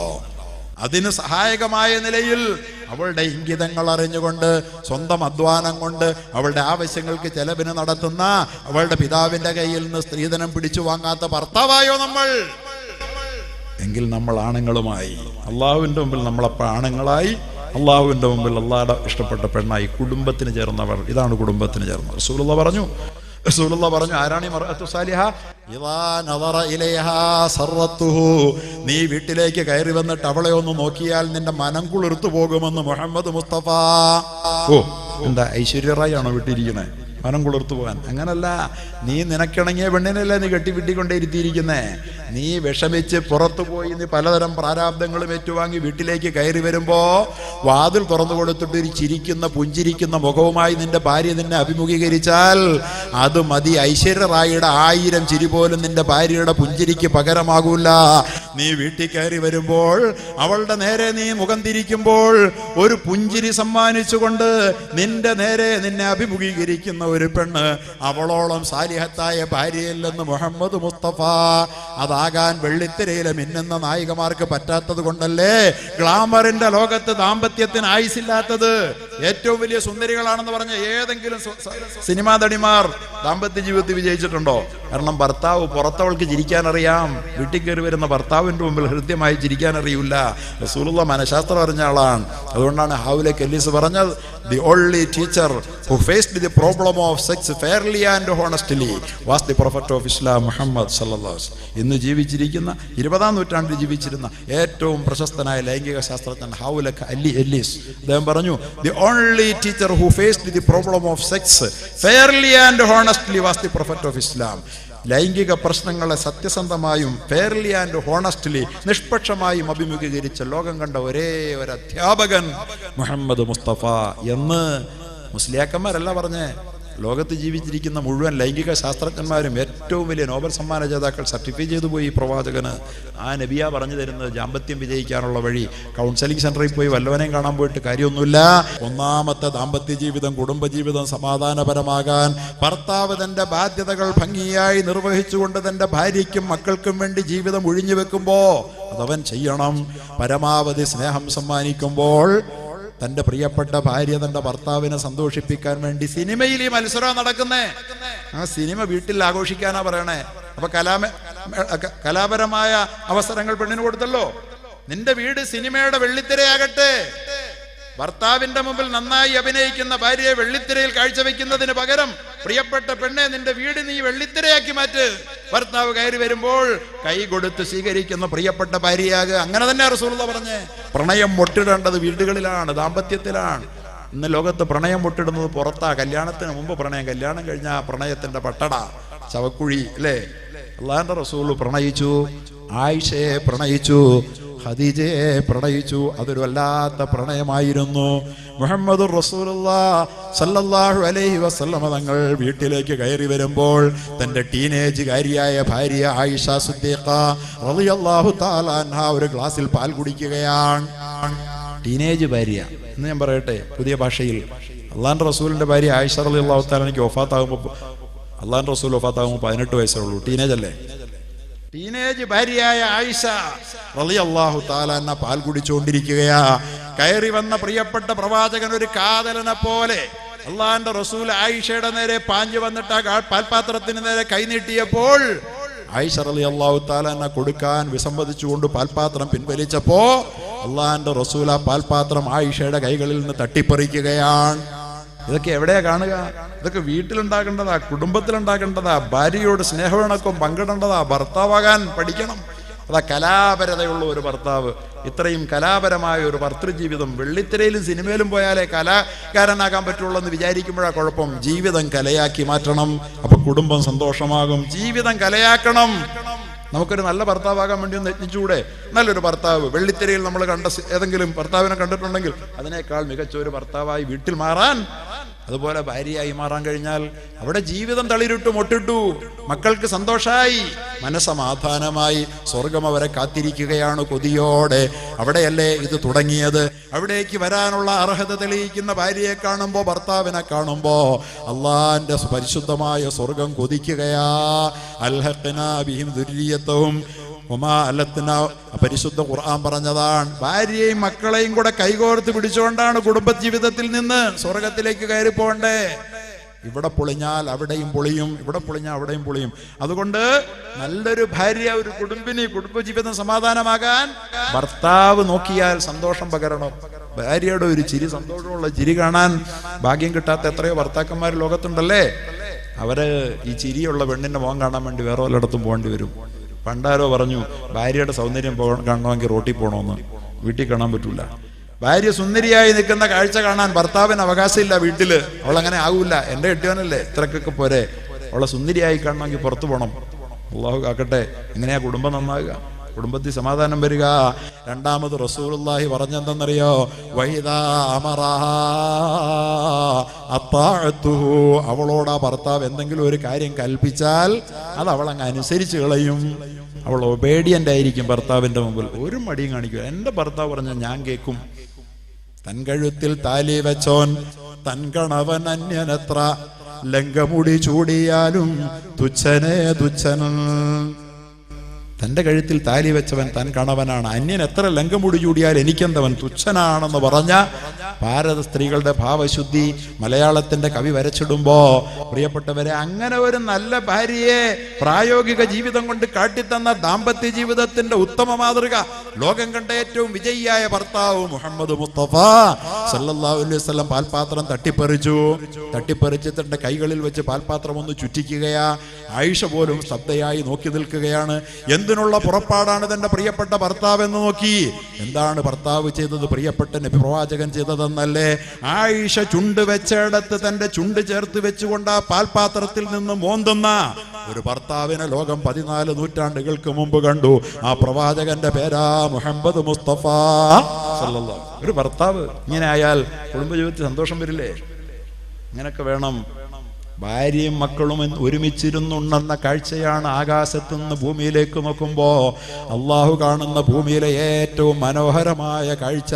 പരിശുദ്ധ കഅബാലയത്തിന്റെ ചുറ്റും ലോകത്തിന്റെ നാനാഭാഗത്ത് നിന്ന് ജാതി മത വർഗവർണ്ണങ്ങളുടെ വ്യത്യാസമേതുമില്ലാതെ ഒരു ഉടുവസ്ത്രവും ഒരു മേൽമുണ്ടും മാത്രം ധരിച്ചുകൊണ്ട് പരിശുദ്ധമായ കഅബാലയത്തിന്റെ മത്താഫിന്റെ ചുറ്റും ജനലക്ഷങ്ങൾ കറങ്ങിത്തിരിയുന്ന അഭൂതപൂർവമായ കാഴ്ച മുസ്ലിമീങ്ങളല്ലാത്തവരെ പോലും കണ്ണിനക്കൾ ഉളിരണി ിട്ടുണ്ടെങ്കിൽ ആകാശത്തുനിന്ന് നോക്കുന്ന അള്ളാഹുവിന്റെ കണ്ണിലേറ്റവും സൗന്ദര്യമുള്ള കാഴ്ച അതല്ല. പിന്നെ എന്താണെന്നറിയോ? ഭാര്യയും ഭർത്താവും മക്കളും ഒരു തീന്മേശയ്ക്ക് ചുറ്റും ഒന്നിച്ചിരുന്ന് ഭക്ഷണം കഴിക്കുന്ന കാഴ്ചയാണ് ഈ ഭൂമിയിൽ അള്ളാഹു കാണുന്ന ഏറ്റവും മനോഹരമായ കാഴ്ചയെന്ന് നബിയുനാ വ ഹബീബുനാ മുഹമ്മദ് മുസ്തഫ സല്ലല്ലാഹു. ഇതൊക്കെയാണ് ദാമ്പത്യ ജീവിതത്തിൽ സന്തോഷം വരുന്ന കാര്യങ്ങൾ. ഇങ്ങനെയൊക്കെയുള്ള ഒരു സന്തോഷമുള്ള ദാമ്പത്യം ദുനിയാവിൽ നമ്മൾ കെട്ടിപ്പടുത്താൽ ദാമ്പത്യത്തിന്റെ സാക്ഷാത്കാരത്തിന് വേണ്ടി തുടക്കമിട്ട ലോകം കാത്തിരിക്കുകയാണ് സ്വർഗം. അവിടെ ആരും ഒരു മറ്റൊരാളെ തോൽപ്പിക്കരുതെന്നുള്ളതാണ് ഇസ്ലാമിന്റെ സന്ദേശം. അറിയോ? അല്ലാഹുവിന്റെ റസൂൽ പറഞ്ഞു, തോപ്പിച്ച് പരാക്രമം സ്ത്രീകളോടല്ല വേണ്ടൂ. പെണ്ണിനെ തോപ്പിച്ചിട്ടൊരു ഭർത്താവ് മിടുക്കനാകൂല. പുണ്യ റസൂല് പറഞ്ഞു, ഖിയാറുക്കും ഖിയാറുക്കും ലിനിസായിക്കും വഅന ഖൈറുക്കും ലിഅഹ്ലി. നിങ്ങളിൽ നല്ലവൻ നിങ്ങളുടെ ഭാര്യമാർക്ക് നല്ലവനാണ്. ഒരുത്തൻ നല്ലവനാണെന്ന് സർട്ടിഫിക്കറ്റ് ഭാര്യ കൊടുക്കട്ടെ, വേറെ ആര് പറഞ്ഞാലും ഞാൻ അനുസരിക്കൂല. റസൂലുള്ളാഹി ആരും നല്ലവനാന്ന് പറയും. കാരണം പുറത്തു പോയിട്ട് അങ്ങനെയാണ്. നാട്ടിൽ ചെന്ന് കഴിഞ്ഞാൽ, ഒരു ഓഫീസിൽ ചെന്ന് കഴിഞ്ഞാൽ മര്യാദയ്ക്ക് പെരുമാറിയില്ലെങ്കിൽ പുറത്താക്കും. സർക്കാർ ഉദ്യോഗസ്ഥനാണെങ്കിൽ പ്രശ്നമുണ്ട്, സ്കൂളിലാണെങ്കിൽ മോശപ്പെടുത്തും. ആരോടും സമാധാനം പറയണല്ലോ. ഭാര്യയോട് എന്ത് തോന്നിയാ അതാണ് അവൻ. ഭാര്യയോട് എങ്ങനെ കാണിക്കുന്ന അതാണ് അവൻ. അതാണ് അവന്റെ വ്യക്തിത്വം. അതേ ഉള്ളൂ അവൻ. അത് എത്രയ്ക്കേ ഉള്ളവൻ, അതിനപ്പുറത്തൊന്നുമില്ല. ഒരു മനുഷ്യന്റെ ഒറിജിനൽ അറിയാൻ ഭാര്യയോട് പെരുമാറുന്നത് കാണണം. മുഹമ്മദ് മുസ്തഫ ഖിയാറുക്കും ഖിയാറുക്കും ലിനിസായിക്കും, നിങ്ങളിലെ നല്ലവൻ നിങ്ങളുടെ ഭാര്യമാർക്ക് നല്ലവൻ, വഅന ഖൈറുക്കും ലിഅഹ്ലി. ഇത് പറഞ്ഞിട്ട് എന്തിനാ പ്രവാചകൻ പെണ്ണ് കെട്ടിയെന്ന് ചോദിക്കുന്ന പൊട്ടന്മാർ കേൾക്കണം. കെട്ടാത്തവർക്ക് വല്ലതും മാതൃകയുണ്ടോ? ഇങ്ങനെ പുണ്യ റസൂൽ എന്തിനാ പെണ്ണ് കെട്ടിയേ? എത്രയാ? 12 കെട്ടി ശരി തന്നെയാ. അതിനെ വിമർശിച്ചാരാ? സൽമാൻ റുഷ്ദി. അവൻ 4 കെട്ടി, 4 വിട്ടേച്ച് പോയെന്ന് ഇന്ത്യ ടുഡേ, 4 വിട്ടേച്ച് പോയെന്ന്. പിന്നെ ആരാ? തസ്ലീമ നസ്രീൻ. അവളെ 3 അമ്മമാര് കെട്ടി, 3 പേരും വലിച്ചെറിഞ്ഞു വെച്ച് പോയി. ഇപ്പൊ ലോകം ചുറ്റി നടക്കുക അല്ലേ? 12 കെട്ടിയ പുണ്യ റസൂലോ? എല്ലാ പെണ്ണുങ്ങളോടും പുണ്യ റസൂൽ അവസാനം വിളിച്ചിട്ട് പറഞ്ഞില്ലേ, നിങ്ങൾക്ക് വേണമെങ്കിൽ പിരിയാം. യാ നിസാ നബിയ്യ തആലൈന ഫൗമത്തിഉകുന്ന വൗസരിഹുകുന്ന സറാഹൻ ജമീലാ. ഭാര്യമാരെ, നിങ്ങൾ വരിക, ഞാൻ നിങ്ങൾക്ക് തരുന്ന ജീവിത വിഭവങ്ങൾ കമ്മിയാണ്, നിങ്ങളുടെ ജീവിത സുഖ സൗകര്യങ്ങൾ അപര്യാപ്തമാണെന്ന് നിങ്ങൾക്ക് തോന്നുന്നുണ്ടെങ്കിൽ വന്നുകൊള്ളൂ. ഉമത്യക്കുന്ന ഒരു പരിഭവവുമില്ല, നിങ്ങൾക്ക് ഞാൻ പാരിതോഷികം തരാം. ഉമത്യക്കുന്ന സറാഹൻ ജമീല, മാന്യമായി സന്തോഷത്തോടെ നിങ്ങളെ ഞാൻ പിരിച്ചേക്കാമെന്ന് പറഞ്ഞിട്ട് പുണ്യ റസൂലിന്റെ ഭാര്യമാരാരെങ്കിലും إسراء النبي المصطفى خيرنا فاخترنا النبي المقتفى. അള്ളാഹുവിന്റെ റസൂല് ഇസ്രായേൽ കഴിഞ്ഞ് വന്നതിന് ശേഷം ഭാര്യമാർക്ക് ജീവിത ചെലവ് കമ്മിയായി പോകുമെന്നുള്ള പരിഭവം ഉന്നയിച്ചപ്പോൾ അവർക്ക് ആർക്ക് വേണമെങ്കിലും പിരിഞ്ഞു പോകാനുള്ള സ്വാതന്ത്ര്യം കൊടുത്തിട്ട് ഖയ്യറന ഫഖ്തറന അന്നബിയൽ മുഖ്തഫാ, ഒരു ഭാര്യ പോലും തന്റെ ഭർത്താവിനെ വേണ്ടെന്ന് വെച്ചില്ലല്ലോ.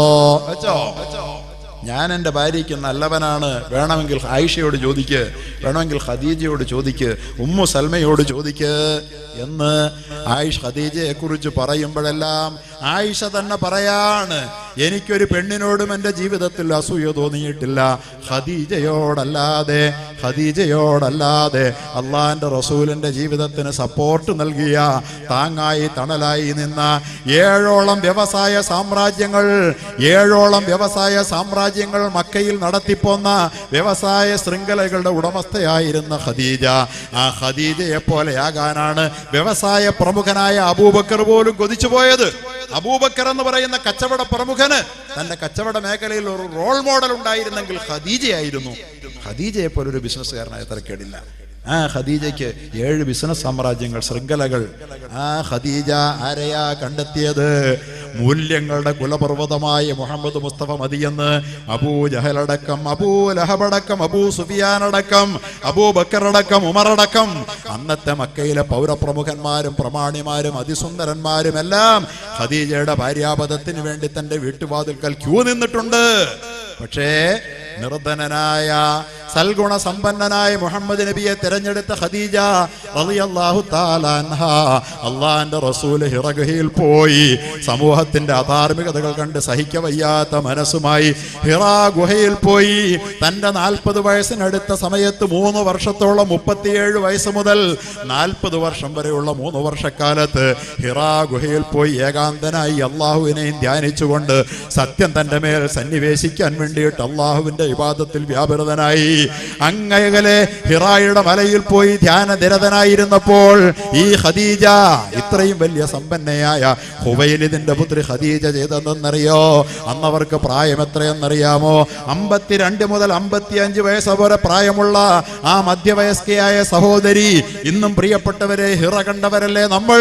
ആ ഹിറയിൽ ഒന്ന് കയറി ചെല്ലാൻ ആരോഗ്യമുള്ളവന് മണിക്കൂർ വേണമെങ്കിൽ ഒരു ദിവസം 3 നേരം ഭക്ഷണവുമായി പുണ്യ റസൂൽ എന്തിനാണ് ഇവിടെ പോയി ഇവിടെ കയറി ഇങ്ങനെ ഒറ്റയ്ക്കിരിക്കുന്നതെന്ന് ഒരു നിമിഷം പോലും പരിഭവത്തോടെ ചോദിക്കാതെ തന്റെ പ്രിയപ്പെട്ട ഭർത്താവിന് വേണ്ടി ഭക്ഷണവുമായി ഒരു ദിവസം 52 വയസ്സുള്ളപ്പോൾ 55 വയസ്സുള്ളപ്പോൾ പലവട്ടം മല കയറിയ പ്രിയപ്പെട്ട ഖദീജ റളിയല്ലാഹു തആല അൻഹയെ പോലൊരു പെണ്ണാകാൻ കഴിഞ്ഞെങ്കിൽ അവളാണ് പെണ്ണ്, അവളാണ് കലാകാരി, അവളാണ് ഭർത്താവിനെ അറിഞ്ഞവൾ, അവൾക്കാണ് വിലയുള്ളത്.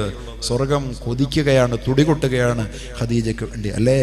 ഇന്നും ഖദീജ റളിയല്ലാഹുവിന്റെ ഖബറിടത്തിൽ പോയ വേറെ എവിടെ പോയാൽ കരഞ്ഞില്ലേ? നമ്മൾ കരഞ്ഞു പോകും, അല്ലേ?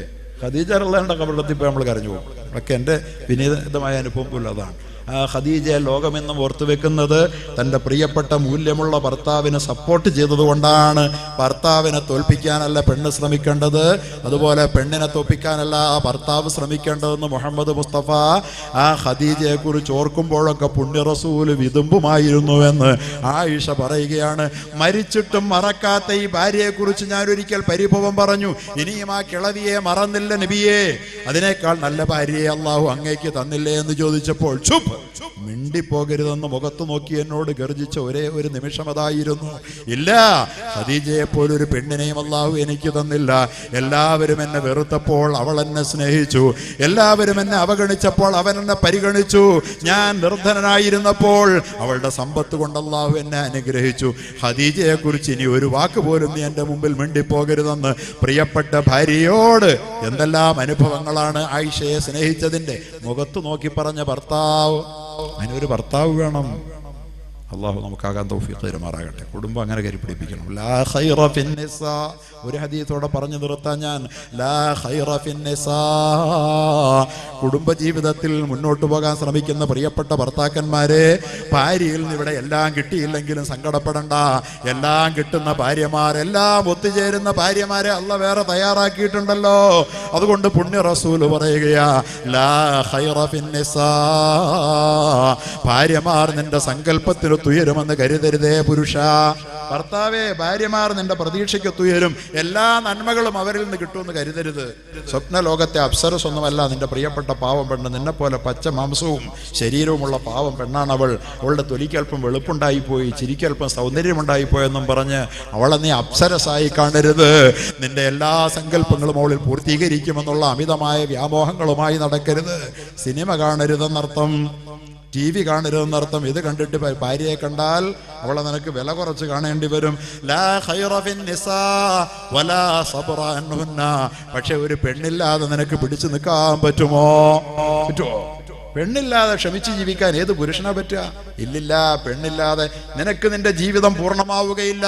വലാ സബ്റ അൻഹുന്ന, പക്ഷെ ഒരു കാര്യം ഞാൻ പറയട്ടെ, യഗ്ലിബ്ന കരീമാ വയഗ്ലിബുഹുന്ന ലഈമൂ, മാന്യനായ പുരുഷനെ ഓരോ ഭാര്യ തോൽപ്പിച്ചു കളയും മുഹമ്മദ് മുസ്തഫ.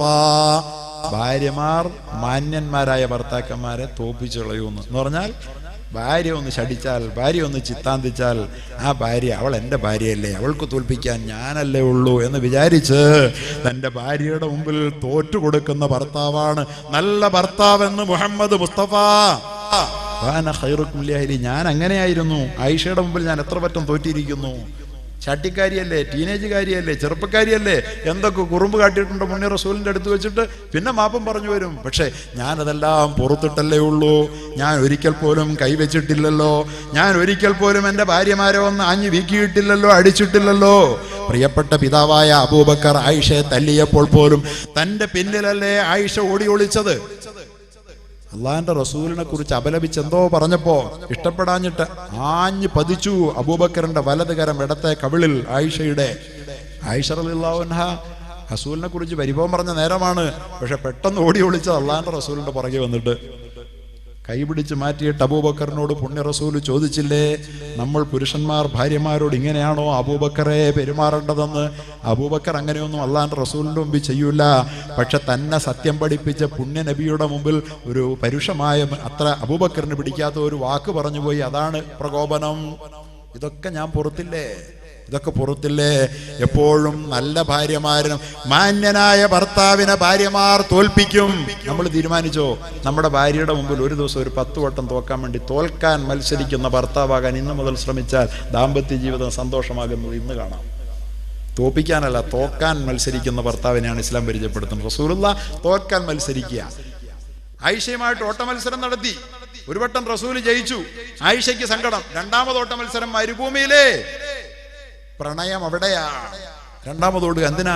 ആയിഷയ്ക്കൊന്ന് തോറ്റു കൊടുക്കാൻ, ആയിഷയ്ക്കൊന്ന് തോറ്റു കൊടുക്കാൻ. അല്ലാഹു അക്ബർ. ഇതൊക്കെയാണ് ജീവിതം. യഗ്ലിബ്ന കരീമാ, ഭാര്യമാർ മാന്യന്മാരായ ഭർത്താക്കന്മാരെ പരാജയപ്പെടുത്തിക്കളയും. പക്ഷേ വയഗ്ലിബുഹുന്ന ലഈമോ, ഒരു കെട്ട നീചനായ ഭർത്താവും ഒരിക്കലും ഭാര്യയ്ക്ക് മുമ്പിൽ തോൽക്കൂല. മുഹമ്മദ് മുസ്തഫ. എപ്പോഴും അവളെ ഇടിച്ച് താഴ്ത്തിക്കൊണ്ടിരിക്കും, പരാജയപ്പെടുത്തിക്കൊണ്ടിരിക്കും. പക്ഷേ നക്കൂന കരീമം മഗ്ലൂബാ, ഭാര്യയുടെ മുമ്പിൽ തോൽക്കുന്ന മാന്യനായ ഭർത്താവാകാനാണ് എനിക്കിഷ്ടം. വലാ ഉഹിബ്ബു അൻ നക്കൂന ലഈമൻ ഗാലിബാ, ഭാര്യമാരെ തോൽപ്പിക്കുന്ന നീചനായ ഭർത്താവാകാൻ എനിക്ക് ഒട്ടുമേ ഇഷ്ടമില്ല എന്ന് ലോകത്തിന്റെ വിജയിയായ ഒരേ ഒരു ഭർത്താവ് ലോക ഗുരു മുഹമ്മദ് മുസ്തഫ സല്ലല്ലാഹു അലൈഹി വസല്ലമയുടെ ദാമ്പത്യ ജീവിതം പാഠമാക്കിയാൽ അത് സ്വർഗത്തിലേക്കുള്ള വഴിയാണ്. അത് നമുക്ക് കിട്ടണം. അല്ലാഹു തരുമാറാകട്ടെ എന്ന് പറഞ്ഞുകൊണ്ട് ഞാൻ എൻ്റെ വാക്കുകൾ ഉപസംഹരിക്കുകയാണ്. അതുകൊണ്ട് കുടുംബജീവിതത്തിൻ്റെ എല്ലാ വശങ്ങളും വിസ്തരിച്ചൊന്നും പറഞ്ഞില്ലെങ്കിലും കുറേ കാര്യങ്ങൾ വലിയ അടുക്കും ചിട്ടയില്ലാതെ ഞാൻ പറയാ ചെയ്തത് നമ്മളൊക്കെ അല്പം ഒന്ന് ചിന്തിക്കാൻ ഉപകാരപ്പെടുമെങ്കിൽ ഖൈറായി എന്ന് വിചാരിച്ചിട്ട് അല്ലാഹു തആല നമുക്കൊക്കെ പടച്ചവൻ്റെ റസൂൽ നമുക്ക് പഠിപ്പിച്ചു തന്ന ഇണയുടെ പൊരുത്തത്തിൽ ഇണങ്ങിച്ചേരലിൽ അധിഷ്ഠിതമായ ദാമ്പത്യ ജീവിതം, അവിടെയാണ് നമ്മുടെ മക്കൾ. അതിലേക്കൊന്നും പോയില്ല, വാപ്പ ഉമ്മയിലേക്കൊന്നും പോയില്ല. അതൊക്കെ കുടുംബജീവിതത്തിൽ വരുന്ന, പക്ഷെ അതൊന്നും പറയുന്നില്ല. ഇതുണ്ടായാൽ ബാക്കിയെല്ലാം നന്നായിക്കോളും. ഭാര്യയെ തോൽപ്പിക്കാത്ത ഭർത്താവ്, ഭർത്താവിൻ്റെ കൽപ്പനകൾ അനുസരിക്കാൻ മത്സരിക്കുന്ന ഭാര്യ. അല്ലാഹു അക്ബർ, എന്ത് സന്തോഷമാണ്! കയറി വന്നാൽ ഭർത്താവിനെ ഏത് തിരക്കിലാണെങ്കിലും പൂമുഖത്ത് വന്നൊരു പുഞ്ചിരിയോടെ സ്വാഗതം ചെയ്യുന്ന, പറ്റുമെങ്കിൽ കയ്യിൽ പിടിച്ച് കൂട്ടിക്കൊണ്ടുപോയി ഒരു ചായ കൊടുക്കുന്ന, ഒരു വെള്ളം കൊടുക്കാൻ മത്സരിക്കുന്ന, അതൊക്കെ വെറുതെ പറയാൻ എളുപ്പമാണ്, വീടുകളിലില്ല. അതാണ് കുഴപ്പം. അല്ലാഹു തആല നമുക്ക് പുണ്യ റസൂല് പഠിപ്പിച്ച ഒരു ജീവിതം അതല്ലാതെ വിജയിക്കില്ല. അത് മാത്രമേ വിജയിച്ചിട്ടുള്ളൂ. അങ്ങനെ ഒരു ജീവിതം കരുപിടിപ്പിക്കാൻ നമുക്കൊക്കെ പടച്ച തമ്പുരാൻ തൗഫീഖ് തരുമാറാകട്ടെ. ഇത്രയും നേരം നിങ്ങൾ ക്ഷമയോടെ ഇരുന്നു. ഇനി നിങ്ങളുടെ ക്ഷമ പരീക്ഷിക്കാൻ പറ്റാത്തതുകൊണ്ട് ഞാൻ എൻ്റെ വാക്കുകൾ ഉപസംഹരിക്കട്ടെ. വആഖിറു ദഅവതി അനിൽ ഹംദുലില്ലാഹി റബ്ബിൽ ആലമീൻ. വൈവിധ്യങ്ങൾ നിറഞ്ഞ ഇത്തരം മതപ്രസംഗങ്ങൾ യൂട്യൂബിലൂടെ നിങ്ങൾക്ക് ലഭിക്കാൻ മ്യൂസിലാൻഡ് ഓഡിയോസിന്റെ ഇസ്ലാമിക് ചാനലായ മ്യൂസിലാൻഡ് ഇസ്ലാമിക് ചാനൽ സബ്സ്ക്രൈബ് ചെയ്യുക. സബ്സ്ക്രൈബ് ബട്ടനോടൊപ്പമുള്ള ബെല്ലൈക്കൺ കൂടി അമർത്തിയാൽ നിങ്ങളുടെ മൊബൈൽ ഫോണിലും ഞങ്ങളുടെ പുതിയ റിലീസുകൾ നോട്ടിഫിക്കേഷനായി ലഭിക്കുന്നതാണ്.